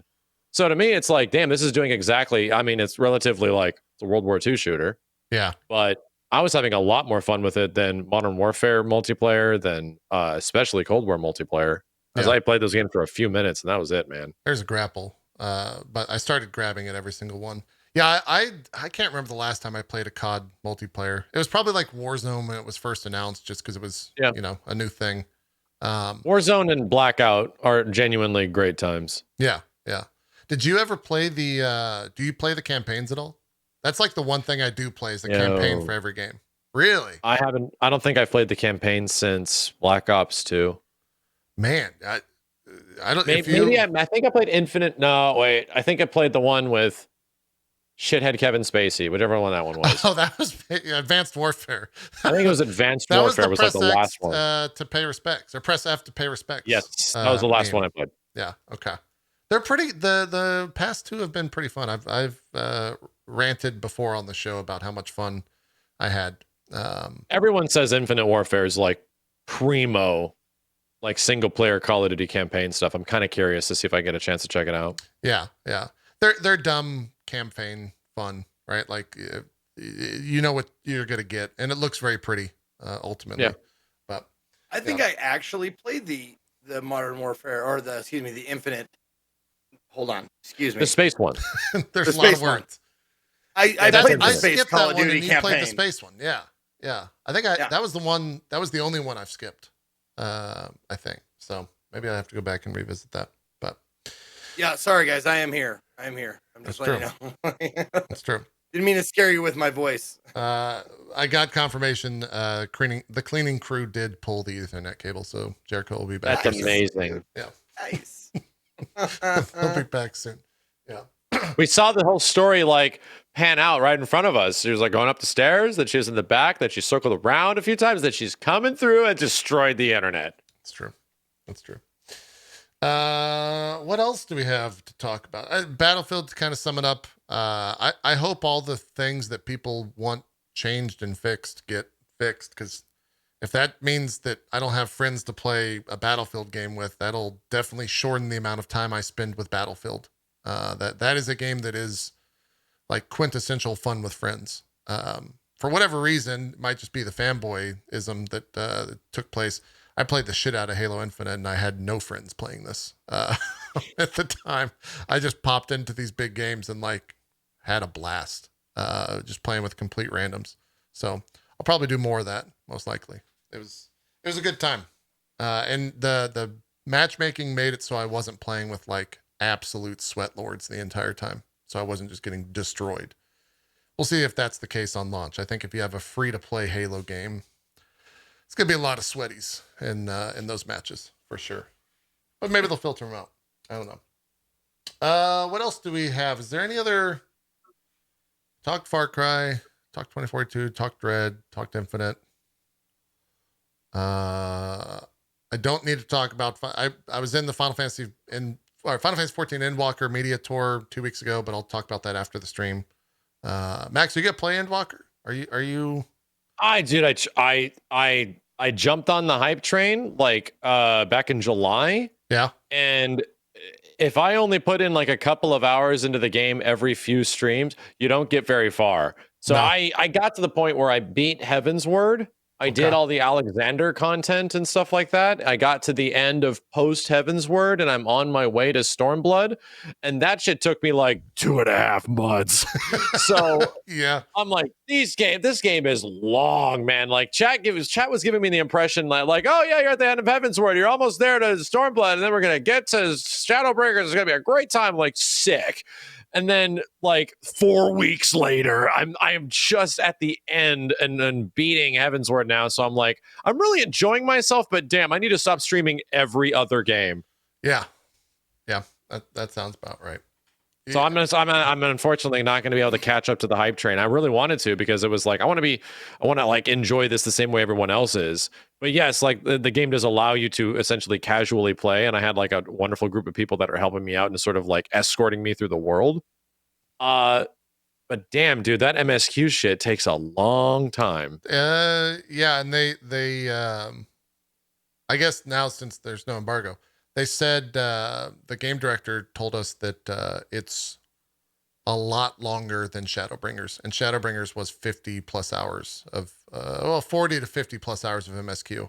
They said it's probably going to be 70-ish, I think is what they told us. So there's a lot. That's great. Lot That's coming. great. Yeah. Like having too much content is a great problem to have. It's true. Yep. That means the entire MSQ will be over 300 hours for that game, which is wild to consider. That's so much fucking game time. Chat did remind me that we did some Back for Blood yesterday. Hey, this game's really good. I don't know if you guys know this, but this game's like phenomenal. I did not expect to be on this show saying that, but it's very good. They have like... How did you guys play the beta? I did, and I did not like the beta. Okay, so that was the impression I got from my circle of friends that were like, I'm like, oh, so we're going to be playing, not Left 4 Dead? And they're like, nah, we played the beta. Don't worry about it. And I was like, oh, okay, then I'll just fuck off then. But apparently it's a lot better. Yeah, the beta, what's the best way to... So the beta was like, it was a demo. It was a vertical slice that was just the levels that were in it, and that was it. This one has like the connective tissue through the maps, aka some fucking proper ass cutscenes that like give you a little bit of a story thread as you progress through the actual game, which helps. And then they did some like balancing. So we started on veteran, so it's like rookie, veteran, nightmare or something like that. So we were playing on the second difficulty. You do not want to do that. You want to start on rookie, do a playthrough, go through on like veteran, or maybe bump it up to nightmare at that point. Starting on like harder difficulties without the actual cards, which is like the quintessential system in the game that really allows for progression, is just brutal. It's a fucking nightmare. But once you start getting cards, the game really starts to... If you think back for like Left 4 Dead, one of the reasons that I didn't necessarily like Left 4 Dead, which is kind of heresy, I think, in a lot of circles out there, was there was no progression, right? Like a map was the same the first time you played it, at least for me. Granted, there are some like random occurrences. In this one, you can have like actual character builds, and you can structure the way that your build develops by the way that the cards are given to you on each mission. In terms of where you just place the cards in your 15 card stack. And so like you can start with 2 or 3 different power-ups, and then, by like the third mission, you're going to have the power-up that gives you the ability to wear 2 primaries. Or for example, here, a thing that makes your pistol just absurd. You can see how fast I'm firing on these mobs. That's a 15 round clip or mag or whatever. And I'm just like dumping on these zombies. And I have 1,000 rounds because I have so much additional or percentage of ammo. And the only reason that I have like 1,000 rounds of pistol ammo is because of the cards that I chose to get there. And so it really added like a whole amount of depth to kind of that Left 4 Dead style gameplay that I didn't necessarily know that I wanted. It's almost like RPG-esque. You got hit with the emergent gameplay. I did. I got hit with the emergent gameplay. Yeah. So I was playing like a sniper pistol thing. This is one of the end of Act 1. There's 4 acts. 4th act only being 1 mission. I don't know how many actual missions there are in the game. Maybe 20, something like that. There was a good amount of like different gameplay. Some of those do reuse the same maps with like different timescales on them. Chat saying 37. Holy shit, that's a lot more than I thought. How is it functionally? Is it crossplay with all platforms or no? It is crossplay. Yeah. Nice. Yeah. We had randoms pop into our game yesterday that were definitely on Xbox. I was playing on the Windows Store. The people that I was playing with were on Steam, and we had 0 issues connecting with one another. It just kind of like worked essentially. Which is also, I don't know if you can go from PlayStation to Xbox though. I would hope so. But chat might have to correct me on that. It's also on Game Pass. So if you have Game Pass, you get this game, which is wild to consider. But chat's saying you can. So yeah, you can have Xbox, PS4, PS5, Game Pass, PC folk all play together. Well, damn, I might actually be trying this out with my crew and just seeing, because it's a good proper spooky game. It's spooky. There are some there it's funny you say that. There are elements in the game that are like jump scary. You can turn a corner and a random creature that's like stuck to a wall will just grab you and pin you down. And the way that they do it is kind of like jump scare in the mechanic. But yeah, it's a zombie game. Apart from that, it's also really cool if a horde spawns. So you can see there's cards, for example, that will put a 3-minute timer. So a horde comes every 3 minutes, which is just something you have to be cognitive of. But when that comes, you can actually like sit in a room and have them funnel through a door. And it's really fucking awesome. At the end of a horde, after they've all, been killed, the bodies pile up at the door.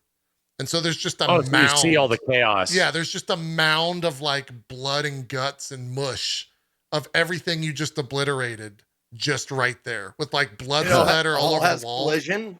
Yeah, like you actually kind of have to step over it. Okay. Now, when you come back later to that same area, I think most of the zombies have despawned. That's kind of how they get around it. But it's really cool when it happens because you're like, holy shit, like we just killed 70 zombies and they're literally right there in front of us on the wall, or on the floor, on the ceiling, depending on, what type of devices you use to get rid of them. I was definitely not expecting to enjoy it as much as I did. And definitely not like thinking about builds that I want to go back and use. Cause you can do, Zeke, this will speak to you. You can do a melee build. There are straight up melee perks to where like when you swing at someone, you will get lifesteal. If you can get those cards where necessarily that won't happen if you're shooting them with a gun. And they have like baseball bats, they have tomahawks, they have like, baseball bats with nails in them, that type of shit. All stuff that speaks to your arsenal that you prefer, Zeke. So it's definitely worth going and playing if you have a bunch of friends. Well, that's the thing. Like when Maximilian was like, "Yeah, I get my regular crew out," I'm like, "Man, that's gotta be nice." You go out there with just, like 3 friends, and that's all. I mean, 3 doesn't seem like that much, right? Yeah. Yeah, dude, I absolutely identify that that's a mega luxury. There's a reason why I hold that dear, because it's like the break of like the solo streaming. Yeah, I know. That's the thing. People miss that shit, man. People miss like just like cranking on games with that usual like few dudes or like whoever your crew usually is and just playing. Yeah, I know. Yeah.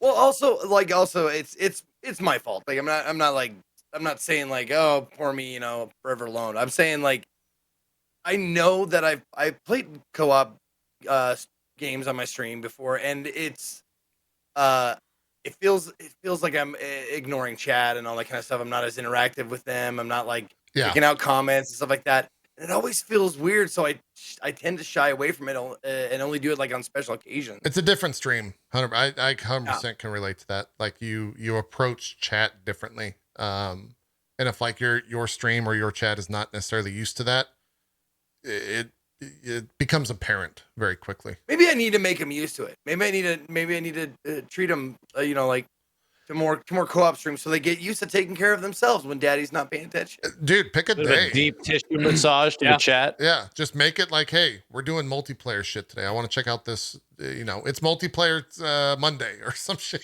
I think you take Mondays off, but yeah. Sounds great. Yeah. It's I enjoyed this game a lot, and I think it does, even if you're just going to play through the actual like one go campaign on Rookie, and you have no inclination to go back and play on the harder difficulties. I had a fun time with it. We only got like a little bit under halfway. Jericho, did you play this yesterday? I didn't play it yesterday, and I'm not going to play. I'm going to play it not this weekend, but next weekend with my group of group of boys. But no, I liked the beta, and it was fun. And yeah, you'll really like was full release then. Right, cool. Different I'm game. stoked. It looks good. Yeah, you actually convinced me. You guys have convinced me to give it a shot because we played Aliens Fire Team, which is fairly similar to this. So did we. Not even that long ago. That was great. Yeah, we had a good time with that. The like day or so that we played it. It was. This one feels like a much more fleshed out version of that game, if that makes sense. Though I think it's going to be a hard pull for you because like I think you're with the alien behind you. I think you may be a fan of aliens.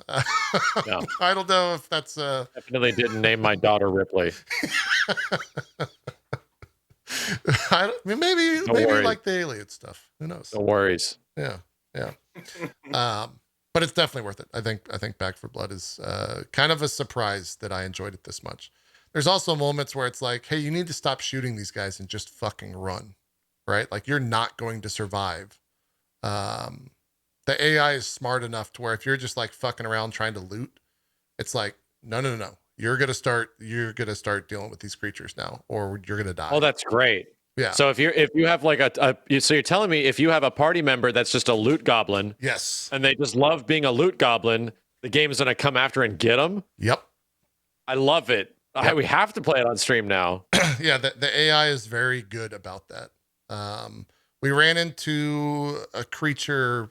So like in the beta, there's like special versions of the monsters, obviously, just like there were in Left 4 Dead. And there's a handful that weren't in the beta. One of them is called the Hag, and it's just this giant monstrosity that chases a party member, eats a party member, and then burrows down. And if you don't kill it, that party member dies. And I was unfortunately the victim of a hag yesterday. So I know firsthand how this works. Because if your party's not paying attention, you're just gonna straight up die. And they have elements in the game. So like if you're looking at a special monster, you can press Q and it'll ping that for everyone in the game. It'll say like burster here or whatever the type of monster is. So they did a good job of making that type of stuff interesting. This is one of those moments where we had one of the members just run because we got overwhelmed at the end of the level. And the mission was very much designed to just go.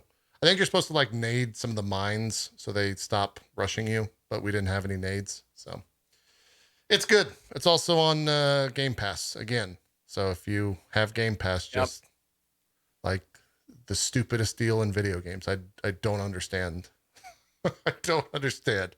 Someone should go back and watch all the drop frames that we've done. Put all of the things that we've said about Game Pass into one single VOD. Yep. Probably be like 2 hours long. It's the stupidest deal. Yep. There's a boomer right there. He knocks back. This mission went to shit. It really did. Anyways, that's Back for Blood. Anything else? Did we miss anything? Zeke, next week we need to get an indie folk on the show and just do nothing but indies. How about that? That sounds great. Okay, because I know you did love indie that week idea. recently. We got to figure out who. We'll talk. We'll figure out who that is. Yep. Maybe just invite Rami back. Rami's probably the candidate for that potentially. He's the go-to. He I'm is. wondering, like, I'm trying to rack my brain, like, who else would be a person for that? But Dodger as well, but Wednesdays are tough for her. Yeah. Dodger's good. Yeah. We'll see. Jericho, Max, anything else you guys played? You want to just shout out real quick? Shout out Gas Station Sim. Good game. I can't wait for them to update it. I'm not even lying. I played like 20 hours of that, and that one's the best sim game out right now. Okay. All right. I heard that shit was good, and I was like, Yeah. "Are you kidding?" And they're like, "No, I'm not even kidding. It's actually fun." Sips played a lot of that. All right. I actually watched Sips play a lot of that. Fucking like sweeping the gas station and making sure I he's had got it. chips restocked, and it's wild. It's wild. I played Go ahead. Riders Republic last night for the first time. I didn't play the original beta. I had a sponsored stream for it, and I was like, "Oh, I intended to play this." Is it out? No, it's not out until like the 28th, I think. And I liked it. It was manic and crazy, and there were some interesting abilities and things you had to learn for every single course and demonstration. It seemed like a very populated world too. So I don't know. I thought it was seeing like 64 people flying down a mountain on dirt bikes is just like a sight to behold. Yeah. So yeah, I'm definitely curious. That feels like a very much like, oh, let's get the chat in here kind of game and just blast on some of these like big game modes, you know? Yeah. Yeah. Are you going to revisit it on launch, you think? I think so. I'm going to see what the best case scenario is and how community integration is, how we can get on like the same server, if not room or area. Cool.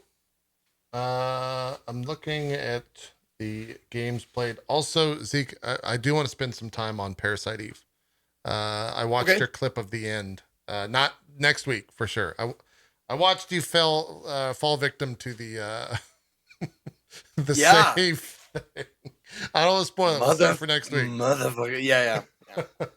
That was very fun. Having not seen Parasite Eve in like 20 years or so, whenever the last one of those was. That's a series they need to reboot. 15, 16 years old, I think. Yeah, I would love to see Something like that. More, more Parasite Eve. Parasite That'd be Eve great. 1 is Well, only I like got 10 the hours second one long, too. Yeah. Have you played? They made a third one of those, right? Or am I making that up? They made a I third think one on you're like making it up PSP. according to fans. Ah. There is no third one. Okay.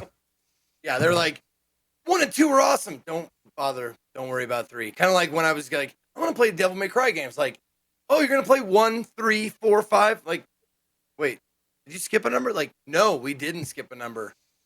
That doesn't exist.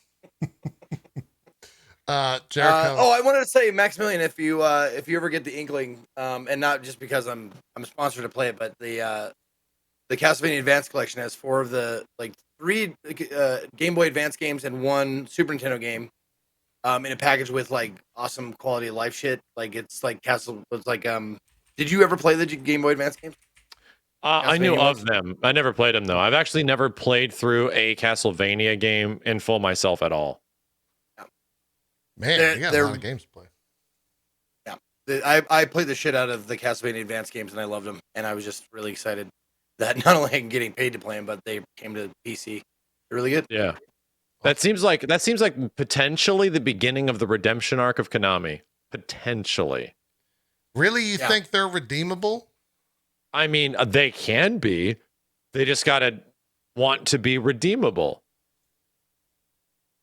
And that's do they want to be redeemable, you know? I mean, granted, there's rumors of a Metal Gear 3 remake and a Metal Gear 1 remake out there right now, and Blue Point just got acquired, and it's confirmed that they ain't doing it. That's true. How do you feel about that Bloodborne remastered thing? Dude, I don't think I want anything more than Blue Point making a Bloodborne style like Demon Souls version of Bloodborne. Don't even get me started. Don't even get me. And then so the rumor is, right? The rumor is around the moon. People are hearing that Blue Point is apparently making a remake remaster of Bloodborne. Yeah. And then the other rumor is that they are also working on Bloodborne 2. Yep. Which to me makes a lot of sense because it's now a first-party Sony property, and they might have like all the game design go through FromSoft and the actual engineering to make the game look good because FromSoft games look kind of ancient to make the game look like as good as Demon Souls. That is my Omega, like this is my copium. You know, like I'm just sucking this shit down every single little thing I hear. And I'm like, oh man, it's making me feel good. Yeah. It would definitely, if it does get announced, I think that actually surpasses the level of Elden Ring's like reveal, like trailer reveal. That would be a pretty fucking big moment. That Keely's probably seeking for a Game Awards show. Well, we still want to see what the hell Elden Ring looks like. Apparently, half the world has seen it, and like a whole bunch of us haven't. Oh right, yeah. So there was that trailer or the 15 minutes of gameplay event. Yeah, that still they talked about like a month ago. Now we have no idea what the hell that game looks like. It's like, come on, man. Yeah. This is a weird experience because we usually have a hard cutoff with this show at 3. I have one more question, unless someone needs to desperately go, then I will end the show. Great. I'm waiting for the question. What are you guys looking forward to for the rest of the year? I mean, there's a lot of, for me, it's like, I tweeted this yesterday. We hit PoE the end of the season and it's nonstop for 6 months. Like every week or every 2 weeks, there's just ginormous release that I'm over the moon with. So I'm sitting pretty in my camp, but I don't know about you guys. No, October 26th. Like, I don't have anything planned after that because that's Darkest Dungeon 2 early access. So Right. That comes out end of this month. That's probably gonna be incredible. that's what I'm doing.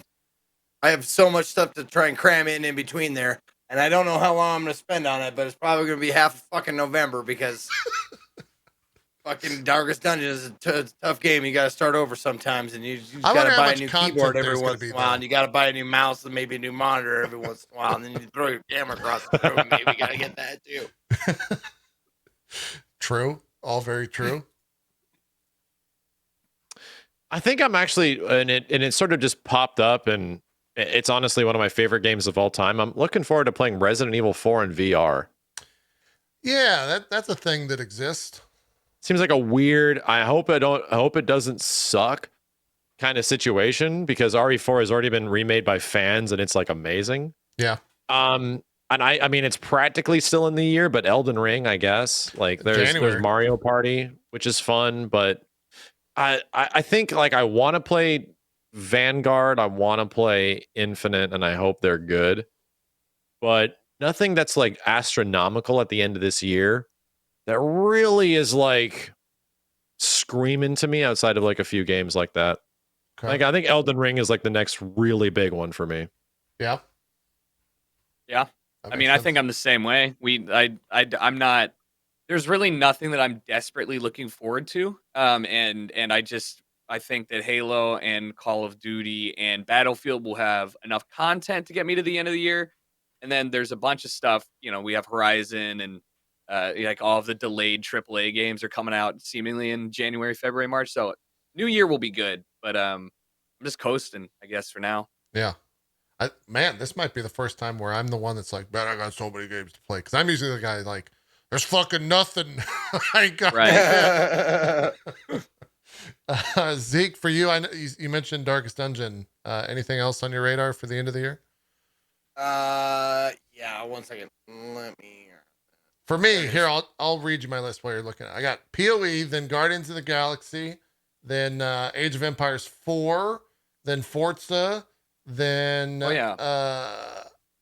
Battlefield, then Final Fantasy Endwalker, and then Halo Infinite. And then in 2022, we've got Elden Ring on the 21st, then Horizon Forbidden West on the 18th of February, Destiny 2 on the 22nd of February, Sifu on the 22nd of February. There's Saints Row in February as well.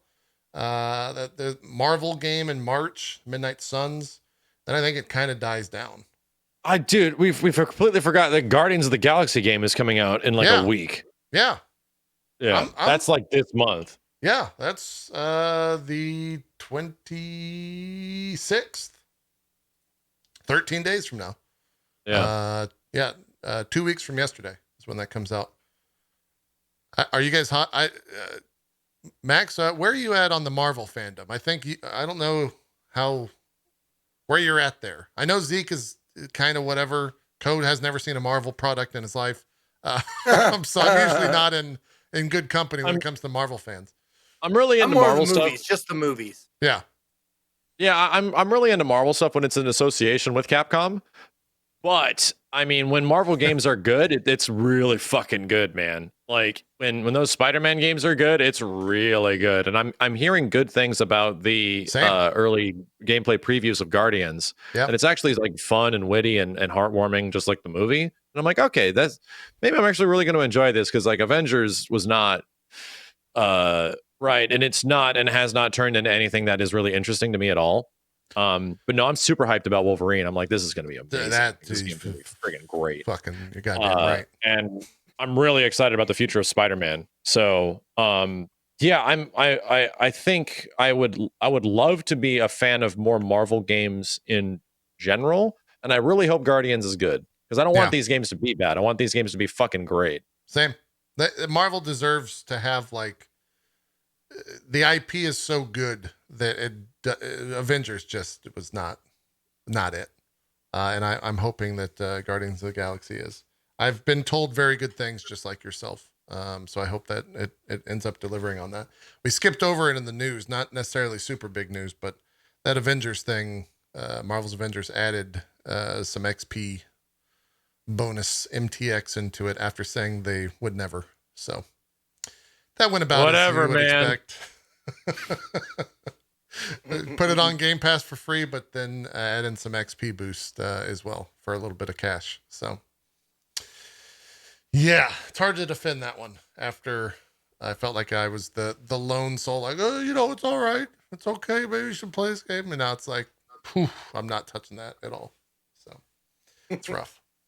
Anyways, I think we're good. I think we can call that a show and get out of here. Jericho, did they put your internet back together? The cleaning people? Yeah, they just tripped over the wire and pulled You my just have internet. exposed Ethernet? Jeez. My home is actually wired for Cat 5. I just don't know they had left an entire switch in my because this used to be an office. I don't Mhm. know why they left like a whole rack is in there. I don't know how to use it. I gotta have somebody come over and like tell me where to plug it in. There's like 32 Ethernet ports in it. So Nice. yeah. You'll get it worked out, I believe. Yeah. Zeke, I completely forgot about your list after I asked you to look into it. What's your list? It's honestly like I have trouble looking ahead, but like Darkest Dungeon, like most of my list is like shit that I have to catch up with. Like I'm going to play Outer Wilds DLC very soon. Lost That's right. Judgment, Forgot that came out. Persona 5 Strikers. I got to get to that. But also like there's one other game. Oh, Inscription, which is Dude, I don't that know if game it's looks big cool. or small, whatever. But it's by the guy who did Pony Island, which I just fucking Oh loved. yeah. Hey, I love weird games like that. So did you watch really the trailer looking for forward to that, Zeke? The most For recent trailer? Inscription? No, I don't think I have. Ooh, it might be a little spoilery for you, but that game's Okay. got some weird shit going on. Good. The weirder, the better. The More surprising it is. It Great. starts with the dev, and he's like saying, like, "Hey, I'm the dev behind Inscription, blah blah blah. Cool game. Here's how it works." I saw the thumbnail of it. Yeah, here's how it works, and they like go into a game, and he goes, "This is a squirrel. Squirrels are like the currency for the game, blah blah blah." It goes to the next thing and said, and then you always want to play a fox. If you get a fox, you want to play the fox cards at all time.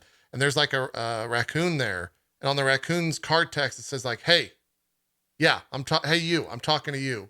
And the guy's like, "Oh, that's weird. I don't know why." It's like, "Don't trust this guy. This guy's full of shit." And you're like, "What the fuck is going on?" And they dive into that a little bit more. And then there's like some skips, and yeah, it seems a little wild. Yeah, no, I'm all about like games like that, Inscription, Doki Doki, Stanley Parable, like anything that like there is no game, like shit like that throws you for a loop. You're like, oh, what the fuck is actually happening? Oh, yeah, That'll be good. That I'm eager to see you play that one and come here and talk about it. Might be too spooky for me, even, but we'll see. Anyways, let's do some shout outs. Zeke, what do you got going on? Where can people check you out? Tell us. Hell yeah. Well, first of all, thank you to Maximilian and Jericho for joining us and being wonderful guests. I didn't speak much, but I don't need to. I'm on here every week. I'd love it when guests are on here and they just take over and talk about their love of games like I do every week. So thank you guys for being here. Thanks, JP, for being my co-host as well.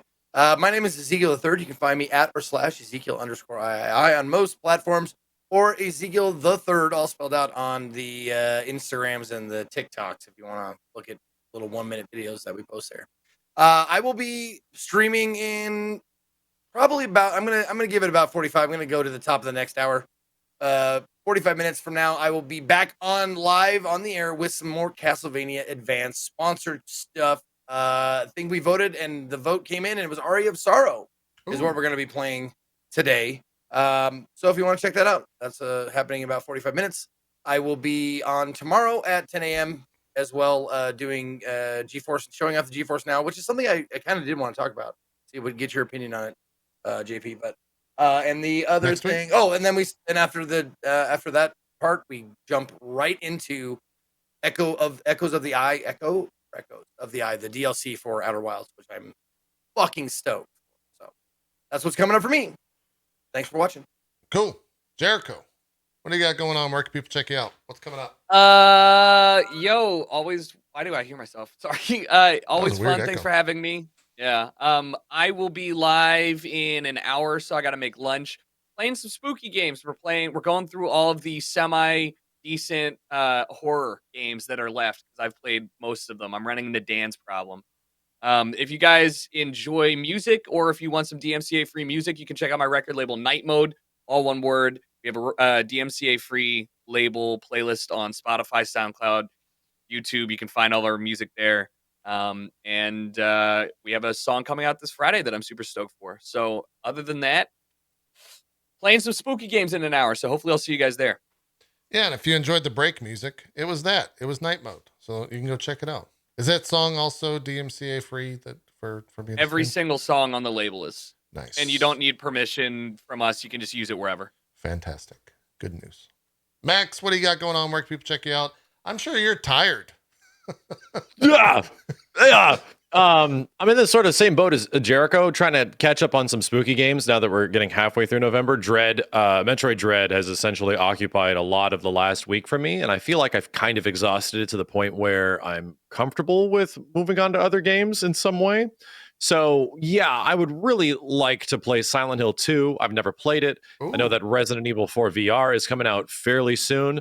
Never even have not checked out that game in VR ever, and it's going to be brand new. And then there's potentially other things like playing some more Bloodborne for Halloween, much less maybe trying out Castlevania Symphony of the Night and doing my own playthrough, like with the chat for the first time instead of watching other people play it, which I feel has been my entire history with it. But other than that, yeah, fighting game stuff. Big updates happening this week for Guilty Gear Strive, which I'm looking forward to. And yeah, we're going to ride this wave until King of Fighters as well as Elden Ring next year. Yeah, looking forward to it. When does King of Fighters drop? It's around February. Oh, like middle of February. Geez. I guess I thought it was sooner because they've been doing those character reveals, but I guess there's a lot of characters to reveal. I think they have like 38 or 39 at launch. Yeah. Holy shit. Okay. They're on like 16 or something right now. So yeah. I think they might be at 30-ish because they Really? showed a whole bunch really fast. Oh, yeah. Okay. All right. I must have missed some trailers then. Yeah. Anyways, that's that. That's the old drop frames. Thank you guys for watching. Next week, I'll declare it here. We're doing Indie Week.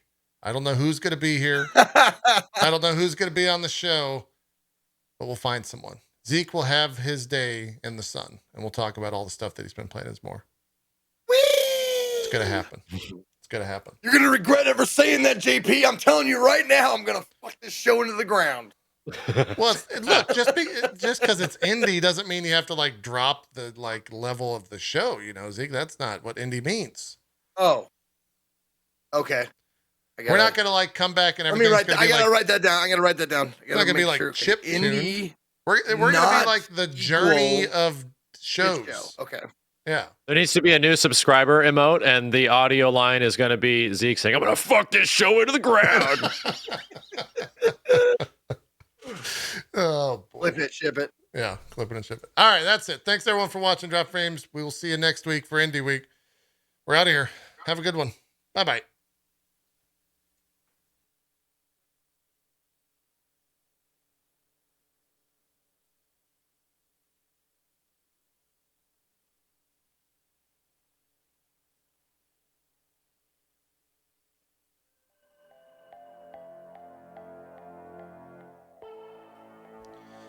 All right, that is going to do it for Drop Frames. I'm going to go offline on everyone's channel.